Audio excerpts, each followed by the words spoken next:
بسم الله الرحمن الرحيم ومن أحسن قولا ممن دعا إلى الله وعمل صالحا وقال إنني من المسلمين.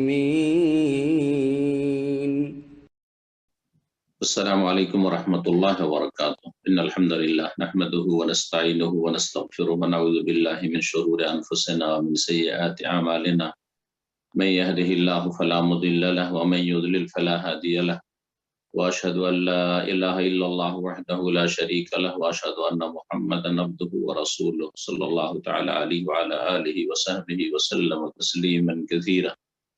أما بعد, সম্মানিত শ্রোতা দর্শক মণ্ডলী, আল্লাহ রাব্বুল আলামিনের প্রশংসা এবং শেষ নবী প্রিয় নবী মুহাম্মদ রাসূলুল্লাহ সাল্লাল্লাহু আলাইহি সাল্লামের সালাতু সালামের পরে আজকে ধারাবাহিক দর্শ নাজাত প্রাপ্ত দলের আকীদার পর্ব নম্বর 36, তারিখ 2 রজব 1442 হিজরি মোতাবেক 14 ফেব্রুয়ারি 2021।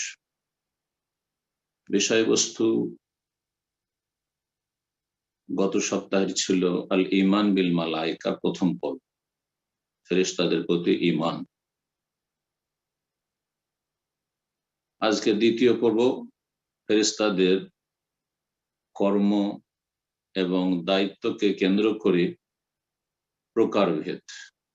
সহজ ভাষায় মালায়েকাদের বা ফেরেশতাদের প্রকারভেদ বা প্রকরণ। বিভিন্ন রকমের মালায়েকা ফেরেশতা আল্লাহ রাব্বুল আলামিনের আদেশ নিষেধ বা দিক নির্দেশনা পালনে নিয়োজিত আছেন, সে সম্পর্কে আজকের আলোচনা। বলছেন লেখক, উযকুর বাযা আনওয়াইহিম বিইতিবারি মা হাইয়াহুমুল্লাহু লাহু ওয়া ওয়াক্কালাহুম বিহ।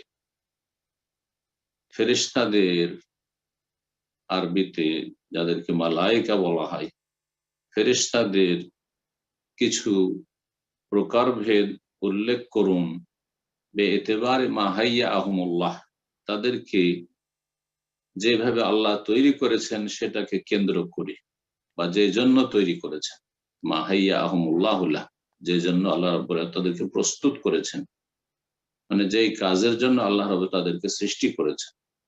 তাহলে তাদের কর্মের ক্ষেত্রে ওয়াক্কালাহুম বিহি, এবং তাদেরকে যে দায়িত্বগুলি দিয়েছেন, তাহলে মালায়েকা ফেরেশতাদের দায়িত্ব এবং কর্মকে কেন্দ্র করে তাদের প্রকারভেদ, তারা কত রকমের,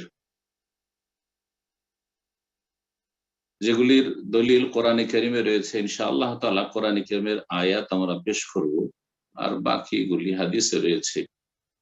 আর কতটা সেই হাদিসগুলি অথেন্টিক, সহিহ না জয়ীফ, এই বিষয়গুলিও ইনশাআল্লাহ তাআলা আমরা তুলে ধরার চেষ্টা করব। বলছেন, হুম বিইতিবারি যালিকা আকসামুন কাসীরা, মালায়েকা ফেরেশতারা এই বিষয়টিকে কেন্দ্র করি, অর্থাৎ তাদের কর্ম এবং দায়িত্বের ক্ষেত্রে আকসামুন কাসীরা, অনেক প্রকারের, অনেক রকমের ফেরেশতা মালায়েকা রয়েছেন। প্রথম সবচাইতে শ্রেষ্ঠ ফেরেশতা, ফামিনহুম আল মুওয়াক্কাল বিআদাইল ওয়াহয়ি ইলা রাসূল ওয়া হুয়া রূহুল আমিন জিবরিল আলাইহিস সালাতু ওয়াস সালাম। তাদের মধ্যে রয়েছেন ওহী পৌঁছে দেওয়ার ক্ষেত্রে নিযুক্ত ফেরেশতা রাসূলগণের উদ্দেশ্যে, রাসূলগণের কাছে ওহী পৌঁছে দেওয়ার দায়িত্বে যে নিযুক্ত রয়েছেন বা নিযুক্ত ছিলেন যে ফেরেশতা, তিনি, তার নাম জিবরিল বা জিবরাইল। দুই রকমের কিরাত কোরআনে কারিমে রয়েছে। হাদিসে জিবরাইল রয়েছে, কোরআনে কারিমের যে প্রসিদ্ধ কিরাত আমাদের, সেখানে জিবরিল রয়েছে। তার উপাধি একটি হচ্ছে আর রুহুল আমিন, বিশ্বস্ত রূহ। সূরা শুআরার আয়াত নম্বর 193 আল্লাহ রাব্বুল আলামিন 93 থেকে 95 ইরশাদ করেন, নাযালা বিহি রুহুল আমিন, আয়াত নম্বর 193। এই কোরআনে কারীম নিয়ে অবতরণ করে বিশ্বস্ত রূহ, রুহুল আমিন, জিবরাইল আলাইহিস সালাম, আলা কালবিকা, হে নবী তোমার হৃদয়ের উদ্দেশ্যে, তোমার হৃদয়ে অবতরণ করেন কোরআনে কারীম থেকে, লিতাকুনা মিনাল মুনজিরিন, যাতে করে তুমি সতর্ককারীদের অন্তর্ভুক্ত হতে পারো, বিলিসানিন আরবি মুবিন, সুস্পষ্ট আরবি ভাষায়।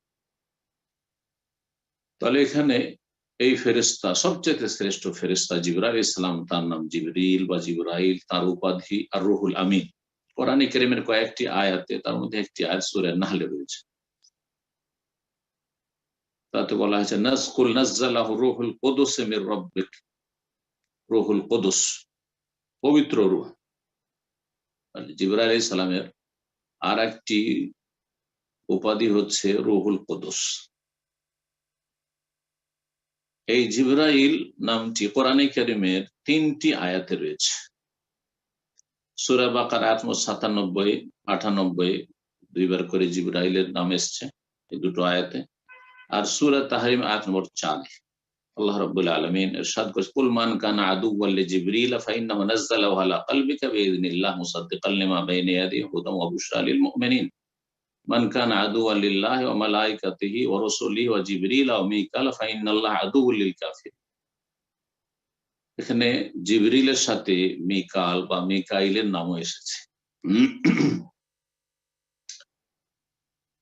তারপরে বলছেন অমিনহুমুল মুআক্কাল বিল কাতরি, আর তাদের একজন ফেরেশতা হচ্ছেন যিনি উদ্ভিদের ক্ষেত্রে গাছপালা, যত ঘাস গাছপালা রয়েছে, উদ্ভিদ রয়েছে, সেগুলির দায়িত্বে নিযুক্ত। শুধু তাই নয়, তার সাথে বৃষ্টির জন্য নিযুক্ত তিনি, বিল কাতরি ওয়াল মাতারি। আর তিনি হচ্ছেন মিকাইল বা মিকাল আলাইহিস সালাতু ওয়াস সালাম। এই মিকাইলের নামও কোরআনে কারীম রয়েছে। কোরআনে কারীমে তাহলে এই দুই ফেরেশতার নাম রয়েছে, জিবরাইল এবং মিকাইল। আয়াত নম্বর সূরা বাকারা 98, সেখানে মান কানা আদুওয়াল লিল্লাহি ওয়া মালাইকাতিহি ওয়া রাসূলিহি ওয়া জিবরিলা ওয়া মিকালা। তারপরে বলছেন অমিনহুল মুআক্কাল বিসসুর, বিসসুর, আর তাদের একজন নিযুক্ত রয়েছেন সিংহায় ফুৎকার দেওয়ার জন্য, যেই দিন কিয়ামত হয়ে যাবে, পৃথিবী ধ্বংস হবে,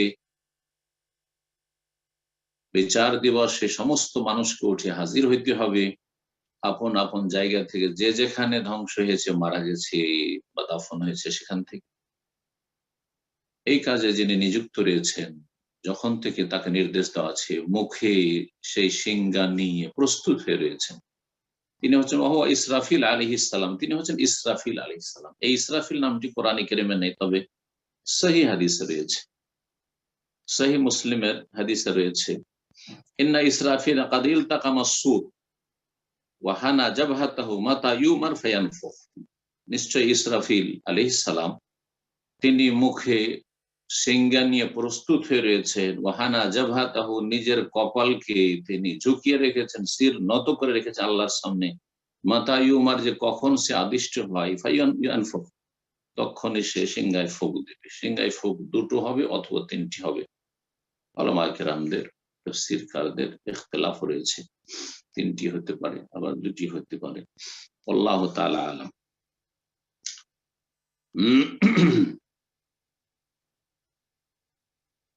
এই ছিল ইসরাফিল আলাইহিস সালাম। এছাড়া একটি দোয়া রয়েছে, আল্লাহ রাব্বা জিবরিল ওয়া মিকাল ওয়া ইসরাফিল, সেই হাদিসেও ইসরাফিল আলাইহিস সালাম নাম এসেছে। তারপরে বলছে অমিনহুল মুআক্কাল বিকাবদিল আরওয়াহ ওয়া হুয়া মালাকুল মউত, আর তাদের একজন নিযুক্ত রয়েছেন আত্মাগুলি গ্রহণের জন্য, মৃত্যু দানের জন্য। প্রত্যেক প্রাণীর যে মৃত্যু হয়, তখন যে ফেরেশতা রূহগুলি কবজ করে থাকেন, গ্রহণ করে থাকেন, তিনি হচ্ছেন, তাদের প্রধান হচ্ছেন মালাকুল মউত। তার নাম কোরআনে কারীমে মালাকুল মউত বলা আছে।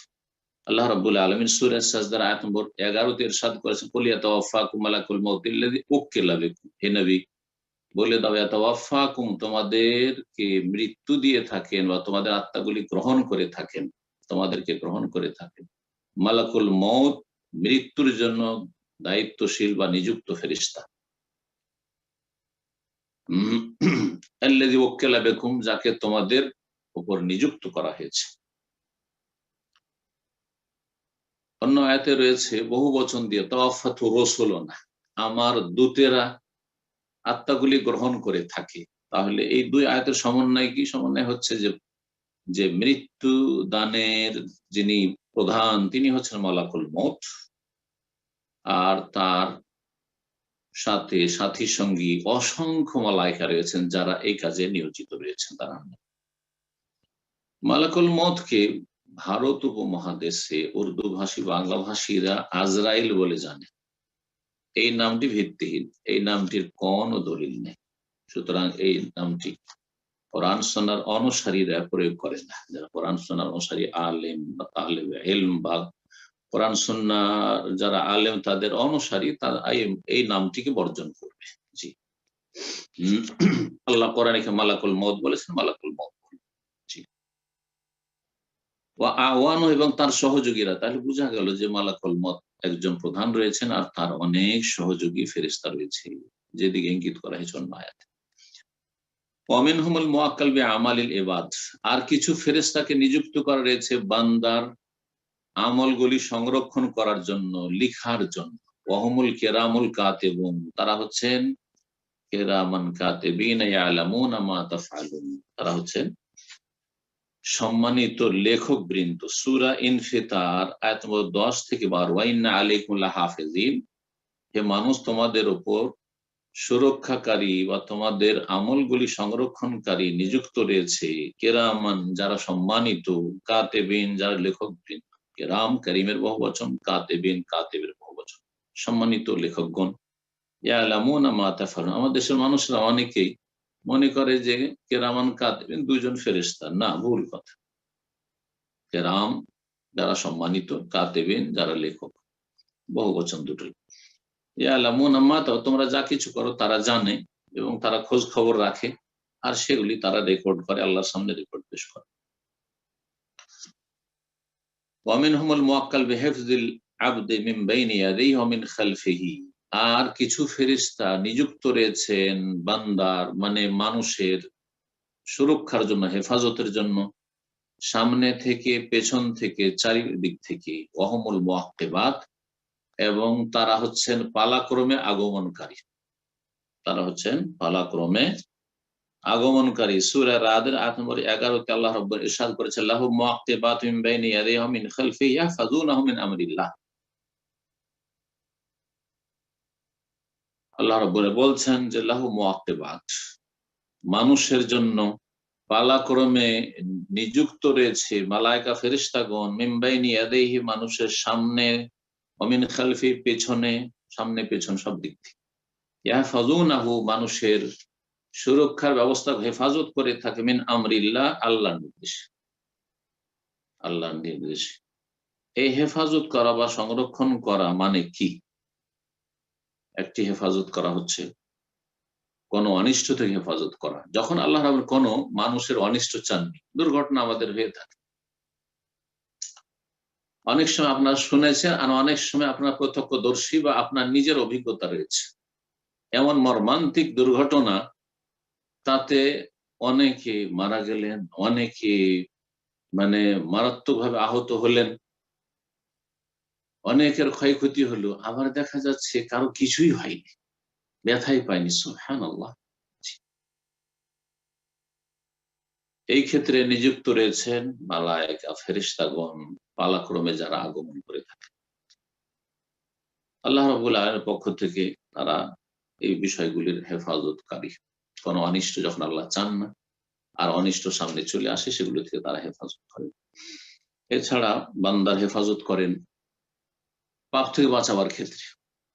অনেক সময় আল্লাহ যাকে ভালোবাসেন এবং তার এমনি ভালোবাসেন না, আল্লাহ রূপ চেহারা দেখে কারো অন্তরে সততা আছে, পাপ থেকে বাঁচতে চায়, কিন্তু কখনো কখনো শয়তান এমন ওয়াসওয়াসা দেয়, কুমন্ত্রণা দেয় যে বিভ্রান্তির শিকার হয়, পাপের কাছাকাছি চলে যায়। কিন্তু আল্লাহ রাব্বুল তার অন্তরে সততা জানেন যে এই লোকটি, এই বান্দা আল্লাহকে ভালোবাসে, রাসূলকে ভালোবাসে, দ্বীনকে খুব ভালোবাসে, পরকাল সম্পর্কে চিন্তাশীল, ভুল হয়ে গেলে নিজেকে ধিক্কার দেয়, দ্রুত তওবা করে, এর দ্বারা এই পাপ হতে দেব না। আল্লাহ যখন চান যে এর দ্বারা এই পাপ হতে দেব না, তখন এমন কিছু করে দেন যাতে সে সুরক্ষিত থাকে, যেইভাবে হোক না কেন, সেটা বিভিন্ন ভাবে হইতে পারে।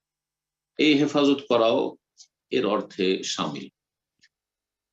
তারপরে বলছেন যে অমিনহুমুল মুআক্কাল বিল জান্নাহ, আর কিছু ফেরেশতা রয়েছেন বা এক ফেরেশতা রয়েছেন বিশেষ করে যিনি প্রধান, তিনি হচ্ছেন জান্নাতের দায়িত্বশীল।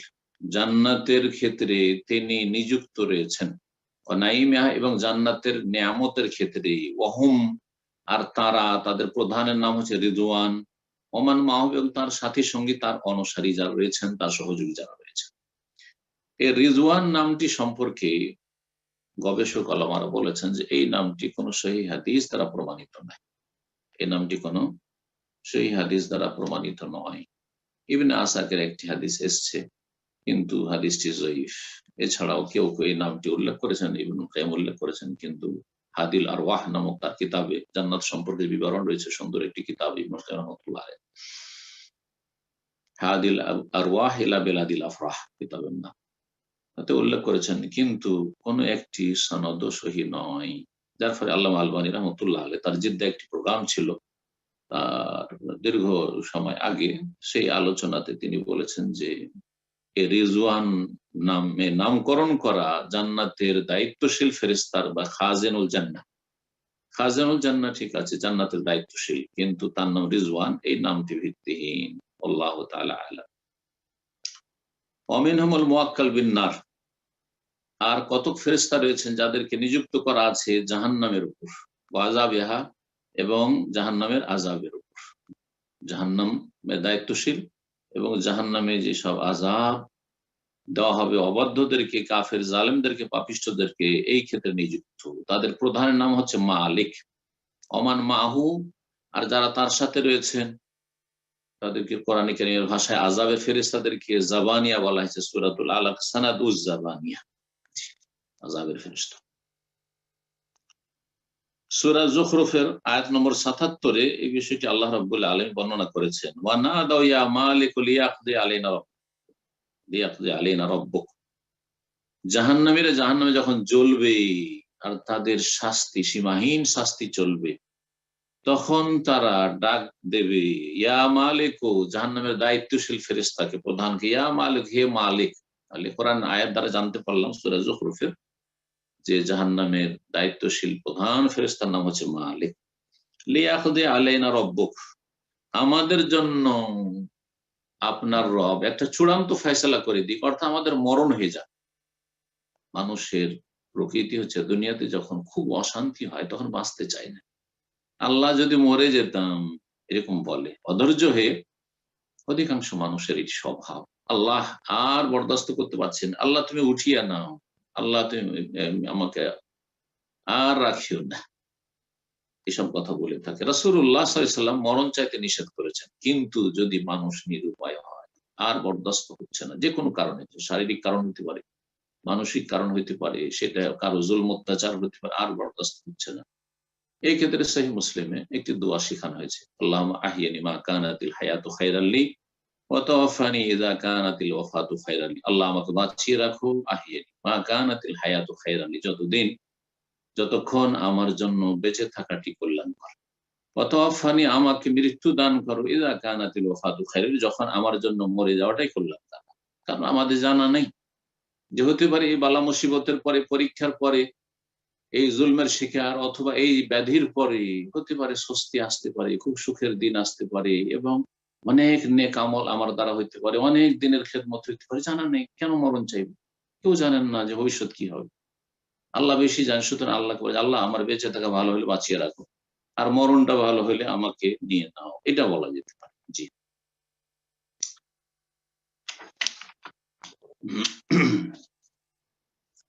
ওয়ারউসাহুম 19, আর যাদেরকে নিযুক্ত করা আছে জাহান্নামের উপর, জাহান্নামের উপর যাদেরকে নিযুক্ত করা আছে, বা আযাব, জাহান্নামের আযাবের জন্য যাদের নিযুক্ত করা আছে, তাদের নেতৃস্থানীয় ফেরেশতা যারা, তাদের সংখ্যা হচ্ছে 19। তাদের সংখ্যা হচ্ছে 19। সূরাতুল মুদ্দাসসির আয়াত নম্বর 30 আল্লাহ রাব্বুল আলামিন ইরশাদ করেছেন, আলাইহা 19, জাহান্নামের উপর নিযুক্ত রয়েছে 19 জন ফেরেশতা। আর তাদের সহযোগী অসংখ্য ফেরেশতা রয়েছে। আল্লাহ রাব্বুল আলামিনের সেনাবাহিনীর সংখ্যা আল্লাহ ছাড়া কেউ যায় না। এই আয়াতের শেষ দিকে আল্লাহ বলছেন ওমা ইয়ালামু জুনুদা রাব্বিকা ইল্লা হু, তোমার রবের সেনাবাহিনীর সংখ্যা তিনি ছাড়া আর কেউ জানে না। ওয়া মিনহুমুল মুআক্কালু ফিতনাতিল কবরি, আর এমনও ফেরেশতা রয়েছেন যাদেরকে নিযুক্ত করা আছে ফিতনাতুল কবর, কবরের পরীক্ষা নিরীক্ষার জন্য। এই যে জিজ্ঞাসাবাদ কবরে মাইয়াতকে উঠিয়ে, অহম মুনকার ও নাকির, আর তাদের নাম হচ্ছে, তারা দুইজন ফেরেশতা আসবে সেই হাদিস দ্বারা প্রমাণিত। তাদের দুইজনের নাম হচ্ছে মুনকার একজনের নাম, এবং নাকির। শুদ্ধ নাম হচ্ছে মুনকার এবং নাকির, কিন্তু আমাদের দেশের লোকেরা বিকৃত করে বলে মুনকির নাকির, ভুল উচ্চারণ। মুনকির নাকির না, মুনকার এবং নাকির। ভয়ঙ্কর ফেরেশতা, ভয়ঙ্কর রূপ ধারণ করে আসবে, সেই জন্য এই নামকরণ তাদের। দুইজন যে ফেরেশতা আসবেন এই হাদিস বুখারীতে রয়েছে, মুসলিমে রয়েছে, আবু দাউদ, নাসাই, মুসনাদ আহমদে রয়েছে, আনাস রাদিয়াল্লাহু তাআলা আনহু থেকে বর্ণিত। কিন্তু তাদের নাম বুখারী মুসলিমে নেই, আবু দাউদ, নাসাইতে নেই, তিরমিজিতে রয়েছে তাদের নাম, যে তাদের একজনের নাম মুনকার আর অপরজনের নাম হচ্ছে নাকির। ওয়া মিনহুম হামালাতুল আরশ, আর কতক ফেরেশতা রয়েছেন যারা আরশ বহনকারী, আল্লাহর আরশ বহন করে রয়েছেন, আল্লাহর আরশ উঠিয়ে রয়েছেন। বিচার দিবসে আল্লাহ রাব্বুল আলামিন যখন আগমন করবেন হাসরের মাঠে মানুষের হিসাব গ্রহণের জন্য, ওয়ায়াহমিলু আরশা রাব্বিকা ফাওকাহুম ইয়াওমাইযিন সামানিয়া, সেখানে আল্লাহ কোরআনে ইরশাদ করেছেন যে তোমার রবের আরশকে বহন করবে সেই দিন নিজের কাঁধে 8 জন ফেরেশতা। সূরাতুল হাক্কার আয়াত নম্বর 17। 8 জন ফেরেশতা বহন করবে, আল্লাহ বলেছেন, আমরা বিশ্বাস করব। এখন এই ক্ষেত্রে আমরা অপব্যাখ্যাও করব না, অস্বীকৃতিও জানাবো না, আর অযৌক্তিকও বলবো না। এই ক্ষেত্রে বিভ্রান্তির শিকার হয়েছে যারা নিজের বিবেককে দলিলের উপর প্রাধান্য দিচ্ছে।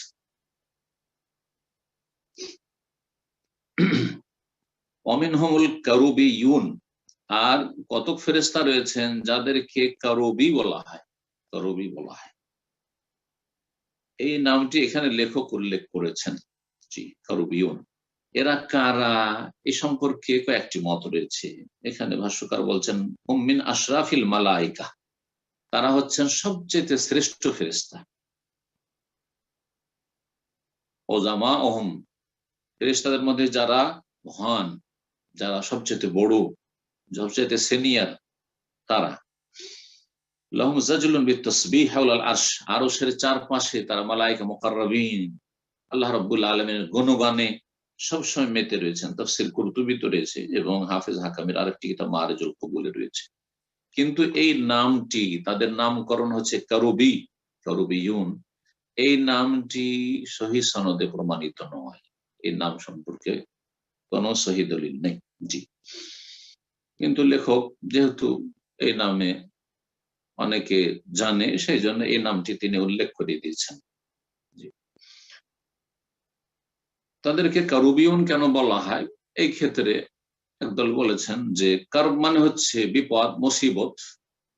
এইসব মালায়েকা ফেরেশতাগণ যারা অবাধ্য, কাফের, জালেম, তাদের জন্য বিপদের কারণ, মানে শাস্তি দেবেন, তো সেই জন্য তাদেরকে কারুবিয়ুন বলা হয়েছে। কেউ কেউ বলেছেন কারুবিয়ুন শব্দটি এসছে শক্তিশালী হওয়া থেকে, এই অর্থ থেকে। সুতরাং এই সব ফেরেশতারা অত্যন্ত শক্তিশালী, অত্যন্ত প্রবল শক্তির দিক থেকে, ক্ষমতার দিক থেকে, সেজন্য তাদেরকে কারুবিয়ুন বলা হয়। কিন্তু নামটি কোন সহিহ হাদিস দ্বারা প্রমাণিত নয়।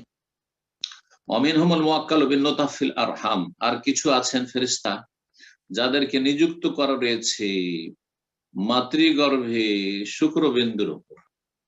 মাতৃগর্ভে যখন শুক্রবিন্দু পৌঁছে সহবাসের মাধ্যমে, আর তারপরে সেখান থেকে এক এক স্তর পার করে 40 দিন করে এক এক স্তর পার করে যে মানুষ আকার ধারণ করে, আল্লাহ রাব্বুল তাদেরকে আকার দেন, আবার তাতে রূহ ফুঁকে দেওয়া হয়, আর তারপরে 9 মাস 10 মাসে ভূমিষ্ঠ হয়। এই কাজে যারা নিযুক্ত রয়েছেন, এইরকম ফেরেশতা রয়েছেন। এই মর্মে সহিহ বুখারী, মুসলিম হাদিস রয়েছে, আব্দুল্লাহ ইবনে মাসউদ রাদিয়াল্লাহু তাআলা আনহু বর্ণিত, বলছেন ইন্না আহাদাকুম ইউজমাউ খালকু ফি বাতনি উম্মিহি 40 ইয়াওমান, বলছেন তোমাদের যে কোনো ব্যক্তির সৃষ্টিকে একত্রিত করে রাখা হয় মাতৃগর্ভে 40 দিন, নুতফা শুক্রবিন্দুর আকারে, বীর্যের আকারে। প্রথম 40 দিন বীর্যের আকারে থাকে। সুম্মা ইয়াকুন আলাকাতা মিসালে যালিক, তারপরে অনুরূপ 40, দ্বিতীয় 40 দিন, 41 দিন থেকে 80 দিন পর্যন্ত জমাট বাঁধা রক্তের আকারে থাকে। সুম্মা ইয়াকুন মুদগাতান মিসলা যালিক, তৃতীয় 40-এ 81 থেকে শুরু করে 120 পর্যন্ত থাকে গোস্তপিণ্ডের আকারে। আর এই গোস্তপিণ্ডের আকারে যখন থাকে তখন ধীরে ধীরে আকৃতি গঠন শুরু হয়, হাত, পা, মাথা, এইরকম অঙ্গ প্রত্যঙ্গের নকশা শুরু হয়ে যায় আল্লাহর নির্দেশে। সুম্মা ইয়াবাসুল্লাহু মালাকান, 120 দিন যখন হয়ে যায়, 4 মাস, তখন আল্লাহ ফেরেশতাকে পাঠান। ফায়ুমারু বিআরবা'i কালিমাত, 4টি কথা লিখার জন্য বলা হয় এবং বলা হয় ফেরেশতাকে উকতুব আমালাহু, তার কর্ম লিখো। কর্ম, দিনের কর্ম, ঈমান আমলের কর্ম, আর পার্থিব কর্ম, দুনিয়ার ক্ষেত্রে কি কাজ করবে, দিনের ক্ষেত্রে কি কাজ করবে, ভালো হবে না মন্দ হবে, ভালো কাজ করবে মন্দ কাজ। ওয়ারিজকুহু, তার রিজিক লিখে দাও। ওয়াজালাহু, তার সময়সীমা লিখে দাও, কখন মরণ, কোথায় মরণ, কি অবস্থায় মরণ। শাকিউন আও সাঈদ, শেষ পরিণাম সে হতভাগা হবে না ভাগ্যবান হবে। সুম্মা ইউনফাখু ফীহির রূহ, আর এই 120 দিনে আত্মা তাতে সঞ্চারিত করা হয়, রূহ ফুঁকে দেওয়া হয়। সহিহ বুখারী মুসলিমের হাদিস। বলছেন যে মাতৃগর্ভে তার সৃষ্টি থেকে শুরু করে যা কিছু লেখা হয় তার জন্য এই কাজে যারা নিযুক্ত রয়েছেন এইসব ফেরেশতা। অমিনহুম মালায়েকা, আর কিছু ফেরেশতা রয়েছে, অসংখ্য ফেরেশতা, তারা ইয়াদখুলুনাল বাইতাল মামুর, তারা বাইতুল মামুরে একবার প্রবেশ করেন, আর প্রতিদিন 70,000 করে প্রবেশ করে। ইয়াদখুলুহু কুল্লা ইয়াউমিন 70,000 মালাক, প্রতিদিন 70,000 ফেরেশতা আল বাইতুল মামুরে প্রবেশ করেন। সুম্মা লা ইয়াউদুনা ইলাইহি, অতঃপর আর ফেরার সুযোগ হয় না, পালা আসে না আখিরা মাআলিম, শেষ পর্যন্ত। একবার করে আস্তে আস্তে কিয়ামত হয়ে যাবে, যারা একবার ঢুকেছে বাইতুল মামুরে আর ঢুকতে পারবে না। কত সংখ্যা ফেরেশতা রয়েছেন আল্লাহু আকবার। বাইতুল মামুর, বাইতুল মামুর, আল্লাহর কসম করেছেন বাইতুল মামুরের। বাইতুল মামুর কোরআনে কারীম দ্বারা প্রমাণিত, এবং রাসূলুল্লাহ সাল্লাল্লাহু আলাইহি ওয়াসাল্লাম হাদিস, সহিহ বুখারীতে হাদিস রয়েছে, নাসাঈতে রয়েছে, মুসলিমে রয়েছে। হাদিসটি হচ্ছে যে আল মালাক আল্লাযী ইয়াদখুলুনা বাইতুল মামুর, বাইতুল মামুরে প্রবেশ করবেন এবং 70,000 তাদের সংখ্যা হবে প্রতিদিন, আর শেষ পর্যন্ত আর পালা তাদের ফিরে আসবে না। ওয়া মিনহুম মালায়েকা, আর কিছু ফেরেশতা রয়েছেন সাইয়াহুন, পর্যটক তারা, জি, ভ্রমণকারী। ইয়াতবাউনা মাজালিসা যিকর, জিকিরের মজলিস তারা খুঁজে বেড়ায়। জিকিরের মজলিস মানে আমাদের দেশীয় অর্থে জিকির নয়। দেশীয় অর্থে জিকির মানে কেউ সুবহানাল্লাহ, আলহামদুলিল্লাহ, লা ইলাহা ইল্লাল্লাহ পড়ছে, তসবিহ জপছে, জিকির আজকার জপছে, সে সুন্নতির চাইতে বেদাতি জিকিরের ছড়াছড়ি বেশি। ইল্লাল্লাহ ইল্লাল্লাহ, আল্লাহু আল্লাহু হু হু করছে, আর সেগুলি খোঁজ খবর নিচ্ছে। না না না না না, বেদাতিকে তো শাস্তি দেওয়ার জন্য, এবং বেদাতির জন্য শেষ পরিণাম জাহান্নাম রয়েছে, তাদের তো গুনাহ লিখা হচ্ছে।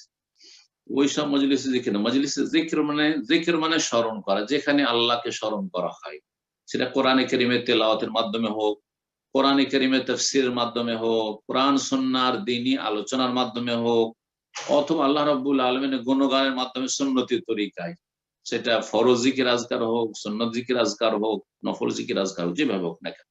তো জিকিরের ব্যাপক অর্থ রয়েছে, যেটা আমি বিভিন্ন আলোচনায় ফুটিয়ে তোলার চেষ্টা করি, যাতে করে মানুষেরা সঠিক জিকিরটা বুঝে, সুন্নতি জিকির বা ইসলামের ভাষায় বা ইসলামের পরিভাষায় আসলে জিকির বলতে কি বোঝায়। জিকির হলো আল্লাহর স্মরণ, আল্লাহর আলোচনা। জিকির মানে আলোচনা, জিকির মানে স্মরণ, সেটা ব্যাপক অর্থ পূর্ণ কথা। জি, এরা খোঁজ খবর রাখেন। এই মর্মে বেশ কিছু হাদিস রয়েছে, সহিহ মুসলিমে লম্বা হাদিস রয়েছে। জি, তারা খোঁজ খবর নিয়ে থাকে কে কোথায় আল্লাহ রাব্বুল আলামিনের কথা আলোচনা করছে, আল্লাহর দ্বীনের কথা আলোচনা করছে, আল্লাহ রাব্বুল আলামিনকে স্মরণ করছে, আর তারপরে তাদের খবরগুলি আল্লাহ রাব্বুলের কাছে পেশ করে। আল্লাহ রাব্বুল তাদেরকে জিজ্ঞাসা করে, কাইফা তারাকতু ইবাদি, আমার বান্দাদেরকে কেমন পেলে, কি করতে চাই, কি উদ্দেশ্য তাদের, ইত্যাদি। তারপরে আল্লাহ সাক্ষী রাখেন, উশহিদুকুম, সাক্ষী রাখছি, আন্নী কাদ গাফারতু লাহুম, তাদেরকে মাফ করে দিলাম। এই মজলিসে জিকিরে আমরা বসে আছি অনলাইনে, আপনারা সারা পৃথিবীতে কে কোথা থেকে বসে আছেন, মজলিসে জিকিরে বসে আছেন, তো এই সবগুলি অনুসরণ করছেন। অসংখ্য ফেরেশতারা খোঁজ খবর রাখছেন পৃথিবীতে যে কোথায় আল্লাহর কথা আলোচনা হচ্ছে, আল্লাহর দ্বীনের কথা আলোচনা হচ্ছে, কোরআন সুন্নাহর কথা, ইসলামের কথা আলোচনা হচ্ছে, বা আল্লাহর জিকির আজকার মানে গুণগান হচ্ছে। সবগুলি অর্থকে শামিল।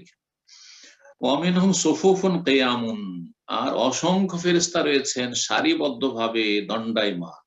লা ইয়াফতুরুন, তারা ক্লান্ত হন না। ওয়ামিনহুম রুক্কা ওয়া সুজ্জাদ, আর অনেক ফেরেশতা রয়েছেন রুকু অবস্থায়, সেজদায় অবনত। লা ইয়ারফাউন, সিজদা থেকে উঠেন না, রুকু থেকে উঠেন না। আল্লাহু আকবার। ক্লান্ত হন না। ইউসাব্বিহুনাল লাইলা ওয়ান নাহারা লা ইয়াফতুরুন, কোরআনে কারিমে রয়েছে। তারা ক্লান্ত হন না, তারা বিরক্ত হন না। ওয়ামিনহুম গায়রা মা যুকির, এছাড়াও আরো বিভিন্ন রকমের ফেরেশতা রয়েছেন। ওয়া মা ইয়ালামু জুনুদা রাব্বিকা ইল্লা হু, আল্লাহ কোরআনে কারিমে বলছেন সূরা মুদাসসির আয়াত নম্বর 31-এ, যে তোমার রবের সেনাবাহিনীর সংখ্যা তিনি ছাড়া আর কেউ জানেন না। তিনি ছাড়া ইল্লা হু, তিনি ছাড়া আর কেউ জানেন না। ওয়া মা হিয়া ইল্লা যিকরা লিল বাশার, আর এতে রয়েছে মানব জাতির জন্য উপদেশ। আর এই সমস্ত বিষয়ের দলিল কোরআন এবং সুন্নাতে মওজুদ রয়েছে। যারা চাইবে তারা কোরআন সুন্নাহ অধ্যয়ন করতে পারবে। আল্লাহ রাব্বুল যেন আমাদেরকে ঈমান, ইবাদত, আখলাক, আমল সবকিছু সুন্দর করার তৌফিক দান করেন। আল্লাহুম্মা ইন্না আলা যিকরিকা ওয়া শুকরিকা ওয়া হুসনি ইবাদাতিক। সুবহান রাব্বিকা রাব্বিল ইজ্জাতি আম্মা ইয়াসিফুন ওয়া সালামুন আলাল মুরসালিন ওয়ালহামদুলিল্লাহি রাব্বিল আলামিন ওয়া জাযাকুমুল্লাহু খাইর। বারাকাল্লাহ ফিকুম শেখ। তো সম্মানিত দিনী ভাই বোনেরা, ইনশাআল্লাহ এখনই আমাদের প্রশ্নোত্তর পর্ব শুরু হবে। আবার স্মরণ করে দিচ্ছি, যখন আমরা প্রশ্ন করব অবশ্যই একটা করে প্রশ্ন করব, এবং প্রশ্নকারী যারা আমরা এই মুহূর্তে অপেক্ষা আছি প্রশ্ন করার জন্য, সবাই আমরা অ্যাটেনশন দিব। যখন আপনাদের নাম মেনশন করা হবে, আপনারা কোথা থেকে, কোন দেশ থেকে এবং কোন এলাকা থেকে আপনারা প্রশ্ন করতেছেন, শুধু এটা মেনশন করার মাধ্যমে আপনার প্রশ্নটা উপস্থাপন করবেন। আর চেষ্টা করব আমরা সময়কে কাজে লাগানোর জন্য সংক্ষিপ্ত আকারে প্রশ্ন করেন ইনশাআল্লাহ। তো আমরা সময় না নিয়ে আমরা চলে যাচ্ছি প্রশ্নোত্তর পর্বে। শুরুতে প্রশ্ন করবেন এমডি আব্দুল হক, আপনি প্রশ্ন করুন।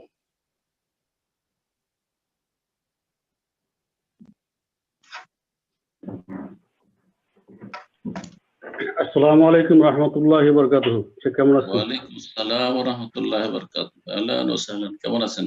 ভালো? আলহামদুলিল্লাহ, আল্লাহ খুব ভালো। বারাকাল্লাহু ফিক। জি বলেন। প্রশ্নটা আমার না, বাংলাদেশ থেকে জাহিদ হাসান নামে এক দিনী ভাই প্রশ্ন করছেন। জি। তার আগে আরেকটা বিষয় জানতে চাচ্ছি, আপনার কাছ থেকে একটা জানতে চাচ্ছি, তা হচ্ছে যে বাংলাদেশে আপনি নিশ্চয়ই জানেন তাওহীদবাদী একজন শেখ আব্দুর রাজ্জাক বিন ইউসুফ হাফেজুল্লাহর উপর আক্রমণ করা হয়েছে, তার গাড়ি ভাঙচুর করা হয়েছে, আক্রমণ করা হয়েছে। এটা একটা খুব দুঃখজনক, হৃদয়ে রক্তক্ষরণের মতো একটি ঘটনা। সেটি এই বিষয়ে বলতেন। আর জাহিদ ভাই যে প্রশ্নটা করছেন, তিনি টাঙ্গাইলের বাংলাদেশ থেকে, তিনি আপনার লেকচার শুনেন, আপনার লেকচার শুনে তিনি সহিহ আকীদা গ্রহণ করতেন। সহিভাবে তিনি সালাত আদায় করেন তার মসজিদে, স্থানীয় যে মসজিদ সেখানে। যে সহিভাবে রাফেলে দাইন করার কারণে তার মসজিদের ইমাম এবং মসজিদের যারা দায়িত্বশীল যারা আছেন, তার এই সালাদকে তারা গ্রহণ করতে পারছেন না, এবং এটা নিয়ে তার সাথে কটাক্ষ করছেন, তাকে গালমন্দ করছেন। এবং তার পারিবারিকভাবে তার বড় ভাইও তাকে ব্যাপারে মন্দ বলছেন, এবং তাকে বলা হয়েছে যে এটা সুন্নাহ বিরোধী কাজ, এবং তুমি যদি এভাবে সালাদ করো তাহলে পিছনের সারিতে গিয়ে সালাদ করবা। তিনি জানতে চাচ্ছেন।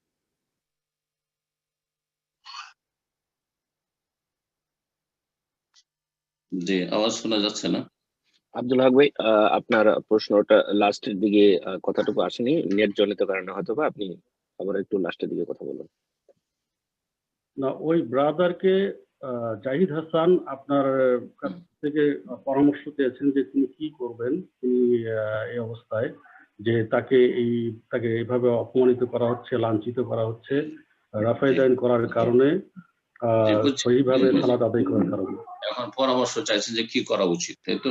আপনার কাছ থেকে পরামর্শ চাইছেন, আপনার কাছ থেকে দোয়া চেয়েছেন উনি।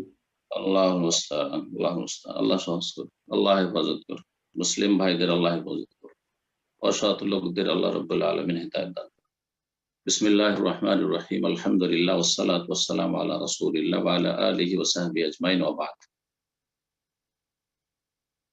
আজকের যে ঘটনা আপনারা সোশ্যাল মিডিয়াতে দেখেছেন, আমাদের ভাই শেখ আব্দুর রাজ্জাক বিন ইউসুফ হাফিজাহুল্লাহ তাআলা তার উপর যে আক্রমণ, তার গাড়ির উপর যে আক্রমণ বিদাতি পথভ্রষ্টদের, জালেমদের পক্ষ থেকে, যারা সন্ত্রাসী, যারা ফাসাদি, তাদের পক্ষ থেকে, এই মর্মে আমি কোরআন কারীমের একটি আয়াত প্রথম বলবো। সূরা রাদ আয়াত 17 আল্লাহ ইরশাদ করছেন, কাযালিকা ইয়াদরিবুল্লাহুল হক ওয়াল বাতিল। আল্লাহ এইভাবে হক এবং বাতিলের দৃষ্টান্ত বর্ণনা করে থাকেন। হক বাতিলের লড়াই চিরাচরিত ছিল, আছে, থাকবে এবং সব জায়গায় থাকবে। তবে শেষ পরিণাম হক বিজয়ী হবে, হকপন্থী বিজয়ী হবে। আর হকপন্থী হচ্ছে তৌহিদবাদী যারা, হকপন্থী হচ্ছে সুন্নতের অনুসারী যারা, হকপন্থী হচ্ছে যারা শিরক বিদআত কুফরি নাস্তিকতা মুক্ত যারা, হকপন্থী সুফিরা নয়, হকপন্থী রাফেজি শিয়ারা নয়, রাফেজি শিয়াদের মিত্ররা নয়, এবং বিদআতপন্থী মুবতাদিয়া যারা খেয়াল খুশি কুপ্রবৃত্তির অনুসারে ধর্মকর্ম করে, বাপদাদার দোহাই দিয়ে ধর্মকর্ম করে, গায়ের জোরে সংখ্যাগরিষ্ঠতার বলে তারা তাদের বাতিল ধর্মকে, ভ্রান্ত ধর্মকে প্রতিষ্ঠিত রাখতে চায়, তারা হকপন্থী নয়, বাতিলপন্থী। আল্লাহ বলছেন এইভাবে হক এবং বাতিলের আল্লাহ দৃষ্টান্ত পেশ করে থাকেন। দৃষ্টান্ত তো শুনে, দৃষ্টান্তটি এখানে শুনে আল্লাহ স্বয়ং বর্ণনা করছেন। আল্লাহ বলছেন, ফাআম্মা যাবাদু ফায়াযহাবু জুফাআন। বন্যার পানিতে যে ফেনা ভাসে একে জাবাদ বলা হয়। আল্লাহ বলছেন এই যে ফেনা, পানির ফেনা, এটা খড়কুটার মতো নিশ্চিহ্ন হয়ে যায়। যেমন খড়কুটো থাকে, আবার সেগুলি নিশ্চিহ্ন হয়ে যায়। কোথায় নিশ্চিহ্ন হয়ে গেছে? সেটা পানিতে ভাসা খড়কুটো হোক, ছিন্ন ভিন্ন কোথায় চলে গেল, অথবা এমনিও কোথাও পড়ে থাক, খড়কুটো বেশি সময় থাকে না, নিশ্চিহ্ন হয়ে যায়। বন্যার পানির ওপর যে ফেনা ভাসে, সেই ফেনা থাকে না, নিশ্চিহ্ন হয়ে যায় খড়কুটোর মতো। ওয়াম্মা মা ইয়ানফাউন নাস, পক্ষান্তরে যা মানুষের কাজে আসে, মানুষের জন্য উপকারী, ফায়ামকুসু ফিল আরদ, সেটা পৃথিবীতে স্থিতিশীল হয়, সেটা সবসময় থাকে। তো তৌহিদের দাওয়াত, সুন্নাহর দাওয়াত, শিরক বিদআত নির্মূল করার দাওয়াত, সালাফি দাওয়াত, আহলে হাদিসদের দাওয়াত পৃথিবীতে ছিল আলহামদুলিল্লাহ। আর এটি হচ্ছে সালাফদের, সাহাবায়ে কেরামদের, যাদেরকে ছেড়ে গেছে রাসূলুল্লাহ সাল্লাল্লাহু আলাইহি সাল্লাম হকের ওপর, তাদের দাওয়াতের ধারাবাহিকতা।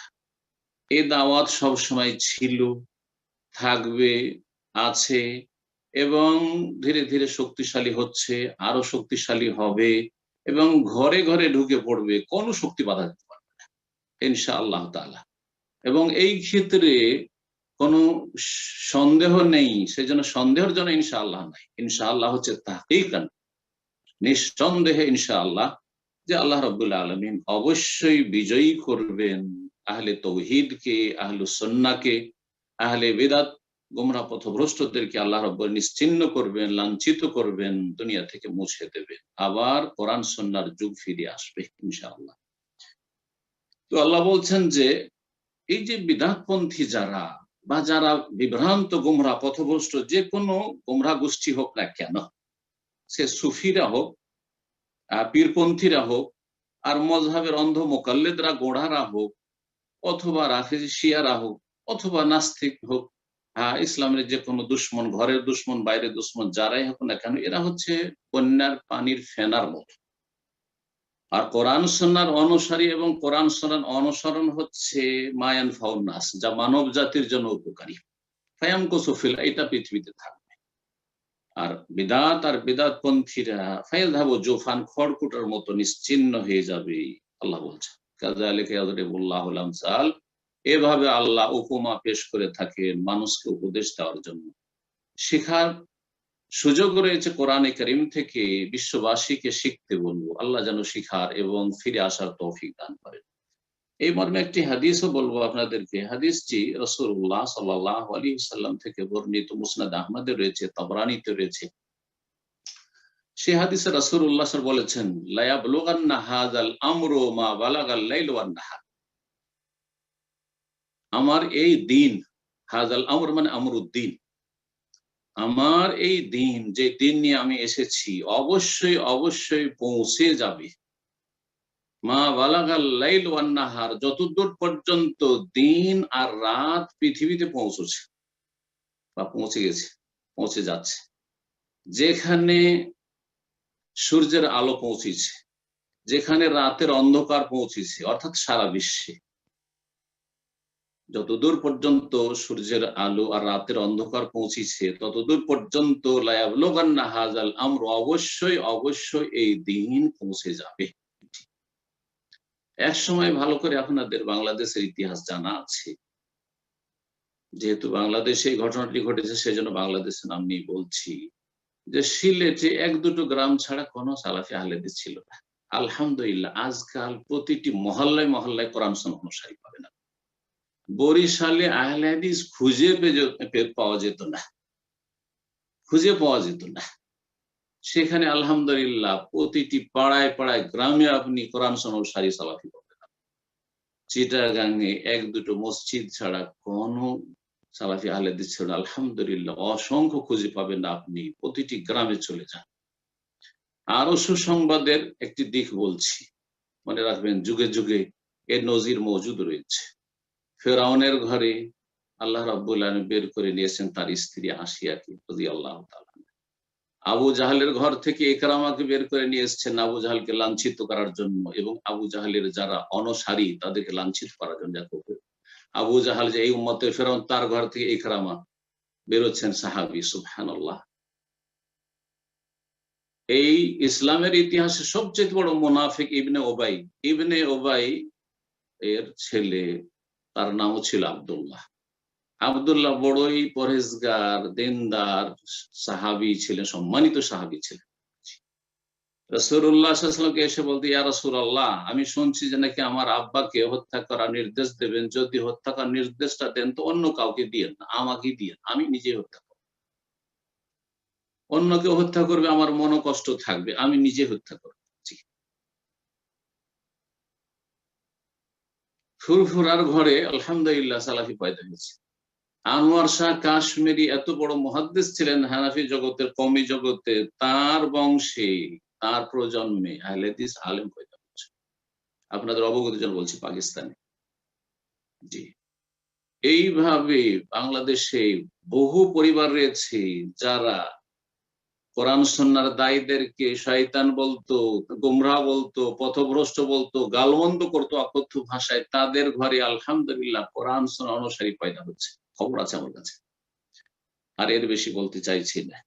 সুতরাং ইউরিদুনা লিইউতফিউ নূরাল্লাহি বিআফওয়াহিহিম, তারা চাইছে যে আল্লাহর নূরকে নিভিয়ে দেবে মুখের ফু দিয়ে। এত সহজ ভাইয়া? আল্লাহ আল্লাহ অস্বীকার করছেন, অসম্ভব, হতেই পারে না এটা যে তারা মুছে দিতে পারবে।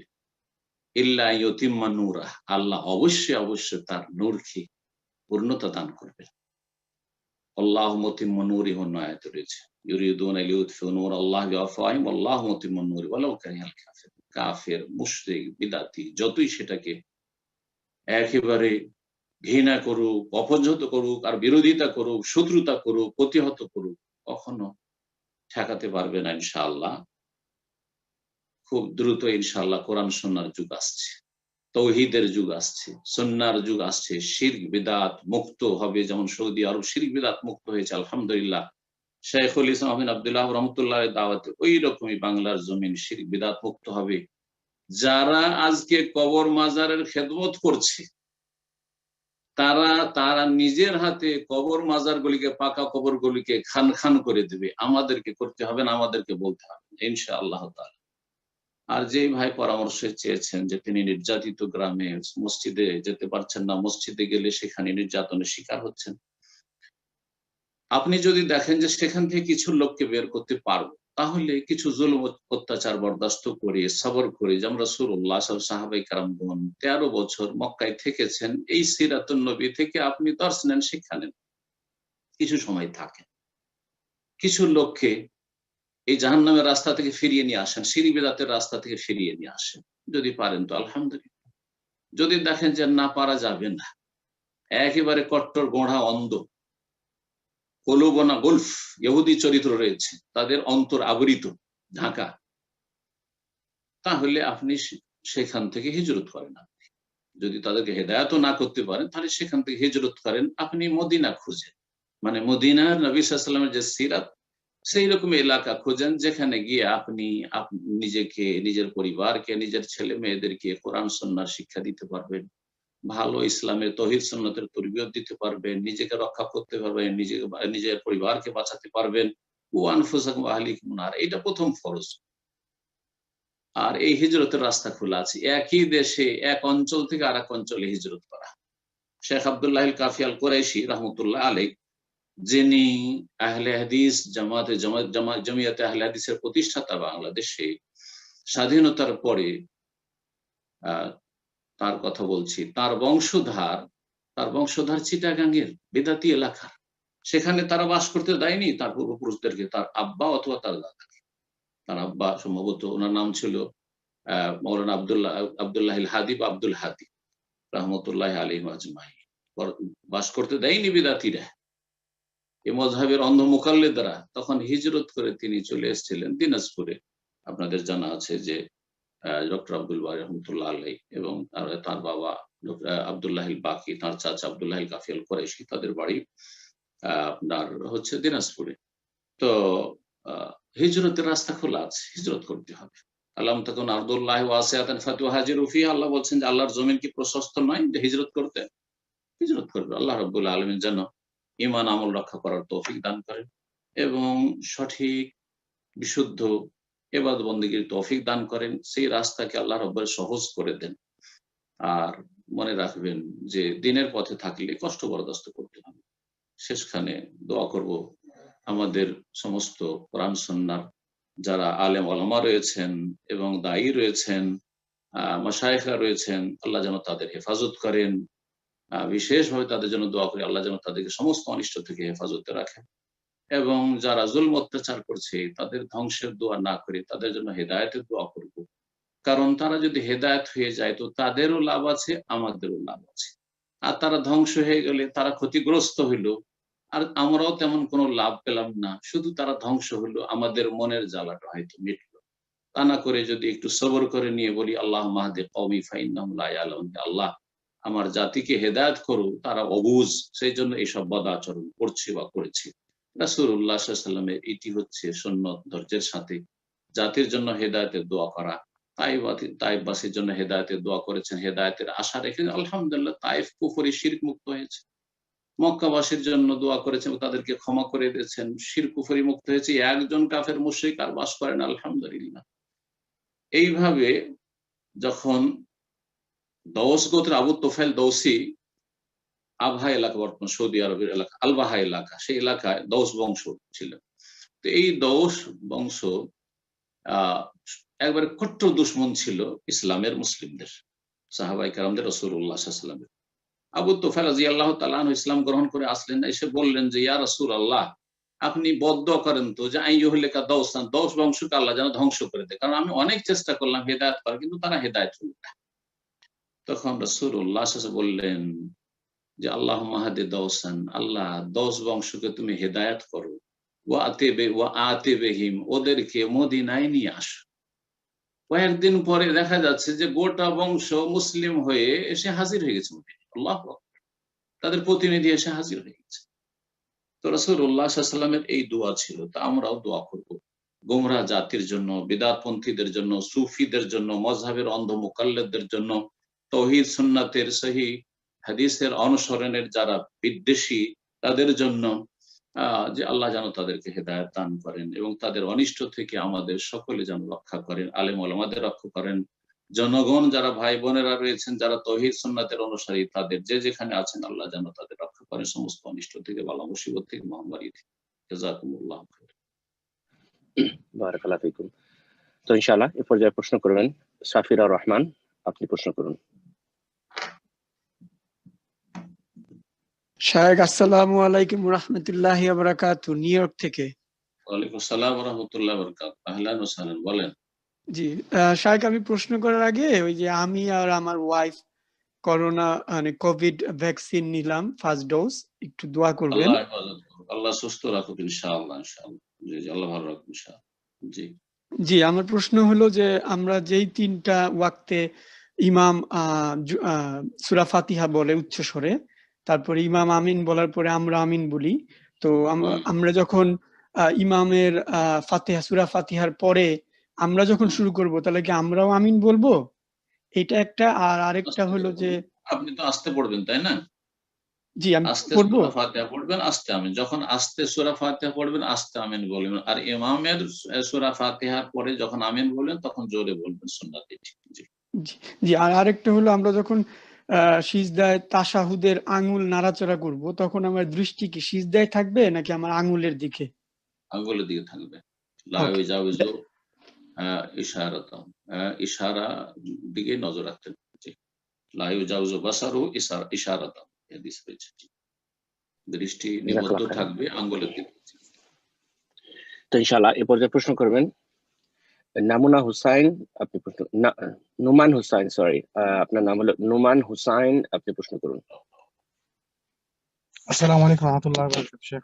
আসসালামু আলাইকুম ওয়া রাহমাতুল্লাহি ওয়া বারাকাতুহু। আমি বাফালো জি, নিউ বলেন। থেকে বলছিলাম। আমার আসলে বারাকাতুহু। দুইটা প্রশ্ন, আবার দুইটাই সিমিলার কোয়েশ্চেন। একটা বর্ণনা আছে যে আলী রাদিয়াল্লাহু আনহু একবার যুদ্ধের সময় তীর দ্বারা আঘাতপ্রাপ্ত হয়েছিলেন। তো ওনার তীরটা খোলা যাচ্ছিল না, তো উনি বলছেন যে আমি যখন নামাজে দাঁড়াবো, তুমি আমার তীরটা খুলে নিও। ওনার একাগ্রতা নামাজে থাকে খুব বেশি, এই জন্য উনি বুঝতেই পারবেন না। আরেকটা বর্ণনা আছে রাসূল সাল্লাল্লাহু আলাইহি ওয়াসাল্লাম একবার বলছিলেন দুই সাহাবীকে যে কারা আজকে রাত্রে গার্ড দিতে চাও। তো এক সাহাবী ওই যে আম্মার ইবনে ইয়াসার এবং আব্বাদ ইবনে বিশর। তো একজন ঘুমায় গেছিলেন, একজন বলছে যে আমি নামাজ পড়ি, যেহেতু সজাগ আছি। তো ওই পর্যায়ে একটা তীর এসে ওনার গায়ে লাগছে, উনি কিছু বলে নাই, দ্বিতীয়বার লাগছে, তৃতীয়বার লাগছে, তখন উনি উঠে জাগায় দিয়েছেন সঙ্গীদের। তো এই দুইটা বর্ণনা কি ঠিক? এগুলা কি সহিহ? এটাই আমার প্রশ্ন। প্রথম বর্ণনা যেটি আলী রাদিয়াল্লাহু তাআলা সম্পর্কে বলা হচ্ছে, যে তিনি বলেছিলেন যে তীরটা আমার সালাত অবস্থায় বের করবে, তো আমি সালাতে যখন মনোযোগী হয়ে যাব তখন আমি টের পাবো না। এটি সহিহ নয়, সহিহ নয় এটি। দ্বিতীয় যে ঘটনাটি রয়েছে সেটা সহিহ, সেটা দলিল হিসেবে পেশ করা হয়েছে যে যদি রক্তক্ষরণ হয়, শরীর থেকে রক্ত বের, পেশাব পায়খানার রাস্তা বাদ দিয়ে অন্য কোনো জায়গা থেকে শরীরে যদি রক্ত প্রবাহিত হয়, তাহলে তাতে ওযু নষ্ট হয় না। জি। জাযাকাল্লাহ খাইরান। তো এই পর্যায়ে প্রশ্ন করবেন মোহাম্মদ ইব্রাহিম, আপনি প্রশ্ন করুন।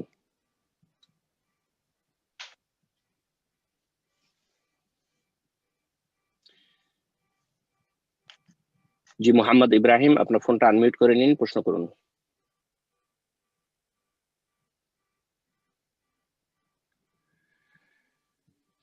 তো ইনশাআল্লাহ আমরা আরেকজনকে সুযোগ করে দিচ্ছি এই মুহূর্তে। এই পর্যায়ে প্রশ্ন করবেন আব্দুল্লাহ আরব, আপনি প্রশ্ন করুন। আসসালামু আলাইকুম ওয়া রাহমাতুল্লাহ শেখ। আসসালামু ওয়া রাহমাতুল্লাহি ওয়া বারাকাতুহু। জি জি বলেন। শেখ, আমার প্রশ্ন যেটা ছিল শেখ, প্রথম প্রশ্নে আলোচনা করেছেন শেখ। আজকের ব্যাপারটা নিয়ে আর কি আমার প্রশ্ন ছিল শেখ, আব্দুল রাজ্জাকের বিষয়ে আলোচনা করেছেন। জাযাকাল্লাহ খাইর। বারাকাল্লাহ। জি। ওকে ইনশাআল্লাহ, তো আমরা আবারও সুযোগ করে দিচ্ছি ব্রাদার মোহাম্মদ ইব্রাহিম, আপনার ফোনটা আনমিউট করে নিন, প্রশ্ন করুন মোহাম্মদ ইব্রাহিম।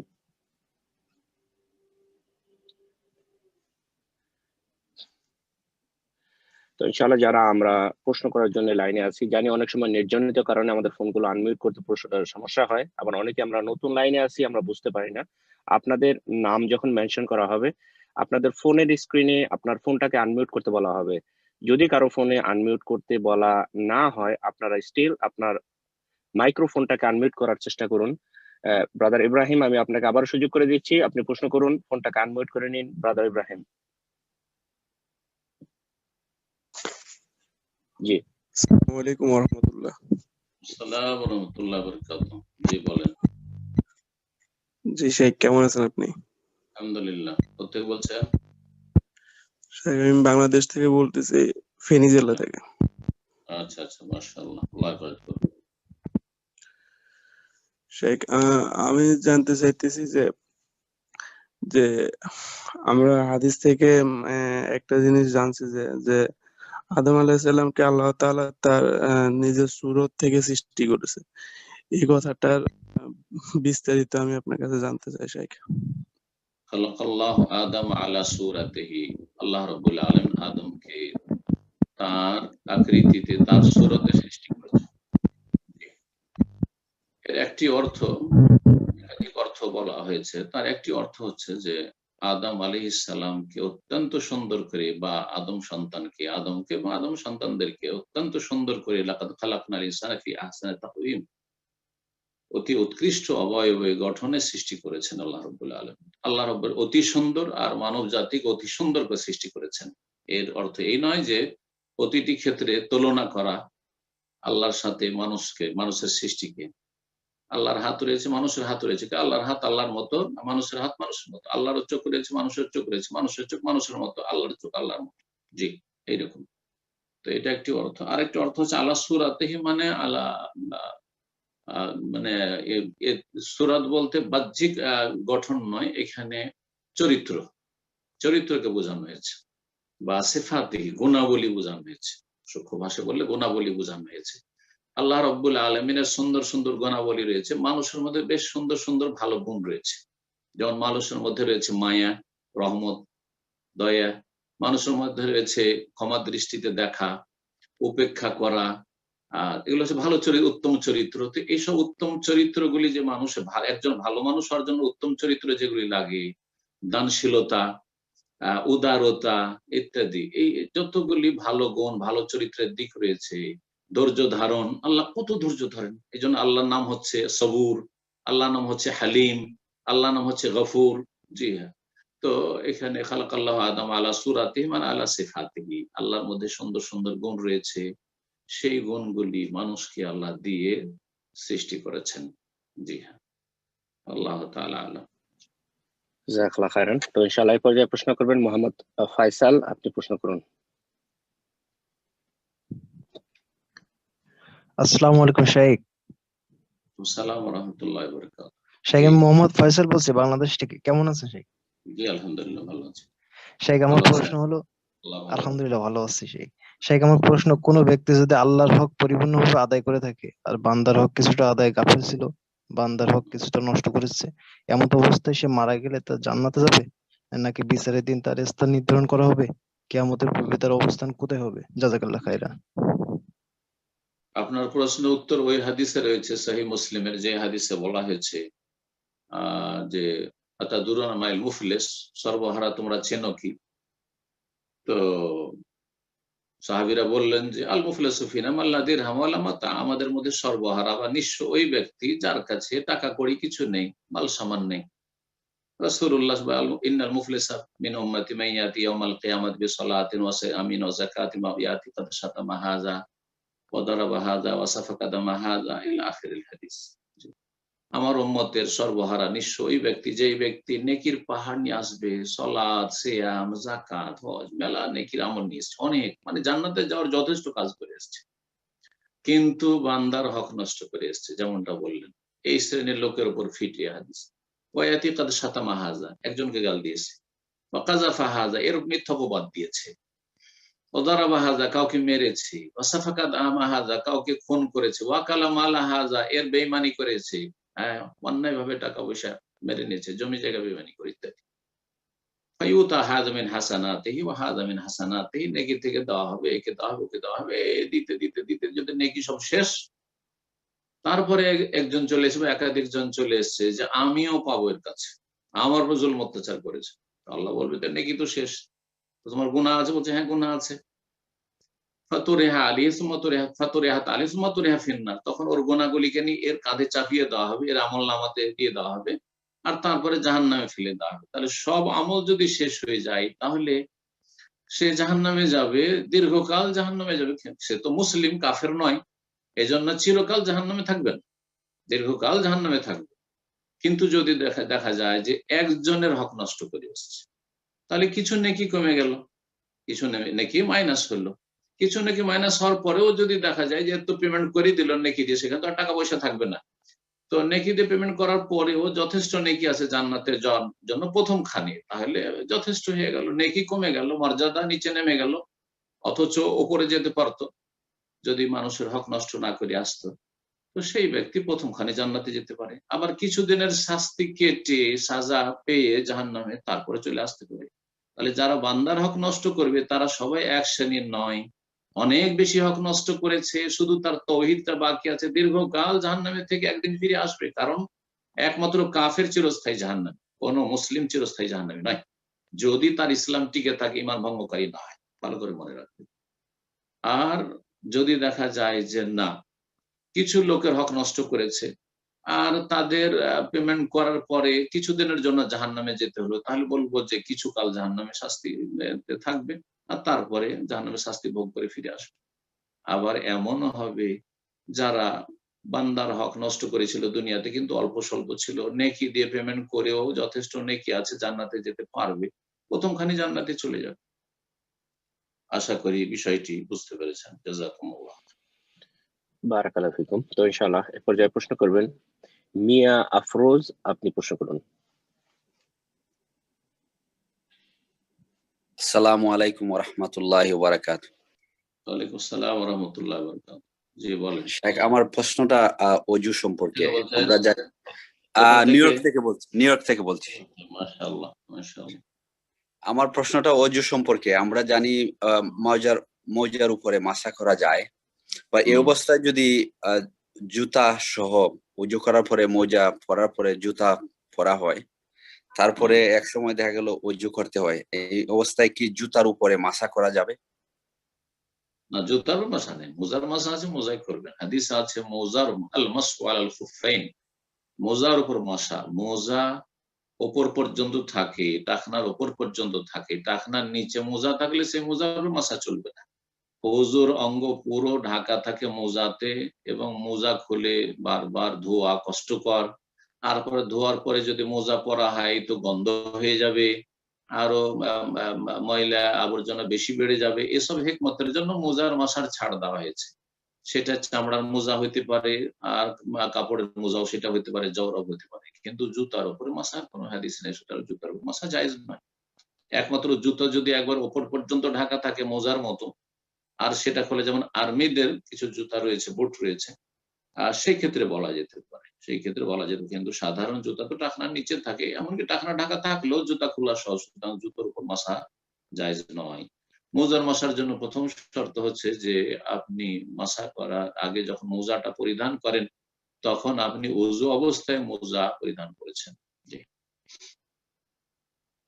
জাযাকাল্লাহু খাইরান। তো ইনশাআল্লাহ এই পর্যায়ে প্রশ্ন করবেন মোহাম্মদ মানিক, আপনি প্রশ্ন করুন। আসসালামু আলাইকুম ওয়া রাহমাতুল্লাহি ওয়া বারাকাতুহু। আসসালামু আলাইকুম ওয়া রাহমাতুল্লাহি ওয়া বারাকাতুহু। বলেন। শাইখ, আমি নিউ ইয়র্ক বাফলো থেকে বলছি। আমার প্রশ্নটা হচ্ছে ইশরাক নামাজের বিষয়। যে আমরা যতটুকু জানি ফজর সালাতের পরে বসে থেকে দোয়া দুরুদ জিকির আজকার করে সূর্য ওঠার 10 মিনিট বা 15 মিনিট পরে ইশরাকের 2 রাকাত নামাজ আদায় করলে একটি কবুল হজ, একটি উমরা হজের সওয়াব পাওয়া যাবে। সেক্ষেত্রে কি জামাতে নামাজ আদায় করার শর্ত আছে কি, যে জামাতে মসজিদে যেয়ে জামাতে করতে হবে, নাকি ঘরে যদি সামটাইমস মসজিদে যেতে না পারি, ঘরে পরিবার নিয়ে ছেলে মেয়েদের নিয়ে পড়ি, সেক্ষেত্রে সেম সবটুকু পাবো? মসজিদের আজান যদি শুনতে পান তাহলে মসজিদে যেতে হবে, মসজিদ কাছে আছে। আপনারা তো আবার ওই এমন দেশে আছেন, মুসলিম দেশে, এখানে আজান বাইরে তো নিষেধ, সুতরাং আজানই তো হয়তো শুনতে পান, কি এক সমস্যা। তো শরীয়তের বিধান হচ্ছে হাল তাসমাউন নিদা বিস সালাত, মসজিদের আজান শুনছো কিনা, বা মসজিদ হয়তো 5 মিনিট 10 মিনিট পায়ে হেঁটে, তো এইরকম দূরত্বে রয়েছে। সাধারণ যদি বিনা মাইকে আজান হয় তো আজান শুনতে পারবেন, যদিও সেখানে আইনত আজান শুনতে পারছেন না, তাহলে মসজিদে যাওয়া ফরজ, মসজিদে যাওয়া ফরজ, ওয়াজিব। জামাতে সালাত আদায় করা পুরুষদের জন্য ওয়াজিব, পুরুষরা মসজিদে গিয়ে সালাত আদায় করবে। আর তাসুম্মা জালাসা ফি মুসাল্লাহ, তারপরে মুসাল্লায় সেখানে সালাতের জায়গায় বসে থাকবে। কিন্তু এলাকায় মসজিদ নেই হয়তো, অথবা এই করোনার কারণে মসজিদ বন্ধ আছে, বা নিজে অসুস্থ, মসজিদে গেলে অন্যরা ক্ষতিগ্রস্ত হবে, হ্যাঁ, আপনার কারণে, অথবা ঝুঁকি আছে, আপনার শরীর দুর্বল, গেলে বেশি মানুষের সাথে মেলামেশা করলে আশঙ্কা আছে আপনার এফেক্টেড হয়ে যাওয়ার, এইরকম যদি সমস্যা থাকে, তখন আপনার শরীর ওজর আছে, শরীর ওজর আছে। এইরকম বর্ষা বৃষ্টি আছে, ঝড় তুফান আছে, রাস্তায় কাদা বেশি আছে, এইরকম ক্ষেত্রগুলিতে মসজিদে যাওয়ার ক্ষেত্রে ছাড় আছে। আপনি বাসায় সালাত করতে পারবেন, বাসার সদস্যদেরকে নিয়ে জামাত করে। বাকি মহিলারা নিজের মুসাল্লাতে যেখানে সালাত আদায় করবেন সেখানে বসে থাকবেন, সেটি হচ্ছে উত্তম, এবং সেটিতে মূলত এই ফজিলতটা পাওয়া যাবে। তবে যদি সংসারের কাজ থাকে, ছেলে মেয়েদেরকে স্কুল পাঠাতে হবে, অথবা স্বামীকে বিদায় করতে হবে ডিউটিতে, তাকে নাস্তা দিতে হবে, তাহলে সেই কাজটা আরো বেশি গুরুত্বপূর্ণ, এর চাইতে বেশি সওয়াবের কাজ। এমন নয় যে স্বামী বিনা নাস্তায় চলে যাচ্ছে, মুসাল্লাতে বসে জিকির আজকার করতে আছে সেই হজ উমরা নেকি নেওয়ার জন্য। বচ্চা তো বড় নেকি আপনি ছেড়ে দিলেন, একজন মহিলা ছেড়ে দিল যে স্বামীকে ঠিকভাবে বিদায় করলো না সসম্মানে, ছেলে মেয়েদেরকে ভালো করে প্রস্তুত করে দিল না স্কুল মাদ্রাসা যাওয়ার জন্য, ছেলে মেয়েদেরকে নাস্তার ব্যবস্থা দিল না, ওর চেয়ে বেশি নেকি পেত। অনেকে কিন্তু এই হাদিসগুলি বুঝে না, শুধু যেখানে বাহ্যিক এই নেকিটা আছে ওইটাই বুঝে যে এটাই হয়তো অনেক বড় নেকি, কিন্তু আমি ছেলে মেয়েদের পরিচর্যা করছি, স্বামীর সেবা করছি, অথবা স্ত্রী দেখাশোনা করছি, স্ত্রীকে হাসপাতাল নিয়ে যেতাম, আজকে তো ফজর পড়ে মশাল্লায় বসতে পারলাম না, তো এই সবটা পেলাম, হচ্ছে তো বড় নেকি পেয়েছেন আপনি আপনার স্ত্রীকে হাসপাতালে নিয়ে গিয়ে। এই বিষয়গুলি আমাদেরকে বোঝার চেষ্টা করতে হবে, আল্লাহ যেন বোঝার তৌফিক দান করেন। আমিন আমিন। তো পর্যায়ে প্রশ্ন করবেন এলমা জামান, আপনি প্রশ্ন করুন। আসসালামু আলাইকুম ওয়া রাহমাতুল্লাহ। আসসালামু আলাইকুম ওয়া রাহমাতুল্লাহি ওয়া বারাকাতুহু। জি বলেন। শাইখ, আজকে একটা প্রশ্ন আমাদের এক দিনী ভাইয়ের, মানে প্রশ্নটা হচ্ছে যে বাফেলো নিউ ইয়র্ক থেকে এসেছি। ভালো আছেন, বলেন। জি আলহামদুলিল্লাহ। মানে প্রশ্নটা হচ্ছে যে বাথরুমে ঢোকার জন্য পুরুষ এবং মহিলা উভয়ের কি কাপড় মাথায় দিতে হবে, এবং তার সাথে আর একটু ছোট প্রশ্ন যে এক ব্রাদারের তার মানে হয়তো ডায়াবেটিস কিংবা প্রস্রাব ঝরার রোগ আছে, তো সে বাথটাবের ভিতরে সাধারণত গোসল করতে গেল কিংবা ওইখানে অজু করে বাথটাবের ভিতরে, তো অজু করার আগে দেখা যাচ্ছে ওইখানে 2-1 ফোঁটা প্রস্রাব পড়ে যায়, কিন্তু ওইখানে কি অজু করতে পারবে কিনা? এই দুইটা প্রশ্ন ব্রাদারের। প্রথম প্রশ্ন একটি কুসংস্কার সম্পর্কে, যেটা আমাদের দেশে প্রচলিত কুসংস্কার বা বিদাতি ধারণা, সেটা হচ্ছে যে বাথরুমে ঢুকলে মাথায় কাপড় দিয়ে ঢুকতে হবে, যার ফলে মহিলারা বাথরুমে ঢুকলে মাথায় কাপড় দেয়, আজান শুরু হলে মহিলারা তাড়াতাড়ি করে মাথা ঢেকে নেয়, আর তাড়াতাড়ি করে মাথা ঢাকতে গিয়ে পিঠ খুলে গেল, মাথা যেন ঢাকতে হবে। এসব বেদাতি ধারণা এবং বেদাতি কাজ, গুনার কাজ। এইরকম আমাদের তবলিগি ভাইদেরকে দেখেছি, গেঞ্জিটা পর্যন্ত গায়ে নেই, নিচে একটা লুঙ্গি আছে খালি গায়ে, আর ওই বাথরুমে যখন ঢুকছে তখন মাথায় টুপি দি। এসব হাস্যকর দৃশ্য বিদাতিদের। তো এইসব বিদাত থেকে আল্লাহ যেন বেঁচে থাকার তৌফিক দান করে। 2 নম্বর জিজ্ঞেস করলেন যে একজন মানুষ সুগারের রোগী বাথরুমে যায়, তখন সেখানে কখনো 1-2 ফোঁটা হয়তো পেশাব পড়ে যায়, তো সেখানে কি উজু করতে পারবে? পেশাব যদি পড়ে যায় দেখে সাথে সাথে একটু পানি বহিয়ে দিবে, তাহলে 1-2 ফোঁটা পেশাব পড়েছে আর তাতে 1 লিটার 2 লিটার পানি বহিয়ে দিল, যথেষ্ট ইনশাআল্লাহ। পানিটা বয়ে গেলে সেই জায়গাটি ইনশাআল্লাহ পানি বেশি প্রবাহিত হওয়ার কারণে ইনশাআল্লাহ পাক হয়ে যাবে। যেমন নবী সাল্লাল্লাহু আলাইহি ওয়াসাল্লাম মসজিদে নববীতে এক বেদুইন এসে পেশাব করে দিয়েছিল, তো ওই জায়গার মাটি খুঁড়ে ফেলা হয়নি, বরং সেই জায়গায় নবী সাল্লাল্লাহু আলাইহি ওয়াসাল্লাম বললেন যে 1 বালতি পানি বহিয়ে দাও, এতে পাক হয়ে গেছে। তো আশা করি বিষয়টি বুঝতে পেরেছেন। আর উজু বাথরুমের মধ্যে করতে পারবে, যদি সেখানে উজুর ব্যবস্থা থাকে তাহলে সেখানে উজু করতে হবে। বাইরে থেকে বিসমিল্লাহ বলে প্রবেশ করে, যখন প্রথম প্রবেশ করবে বাথরুমে তখন বিসমিল্লাহ বাইরে বলবে, বাথরুমের ভিতরে বিসমিল্লাহ বলবে না। জি জাযাকাল্লাহ খায়রান। তো ইনশাআল্লাহ এই পর্যায়ে প্রশ্ন করবেন রোকেয়া সুলতানা, আপনি প্রশ্ন করুন।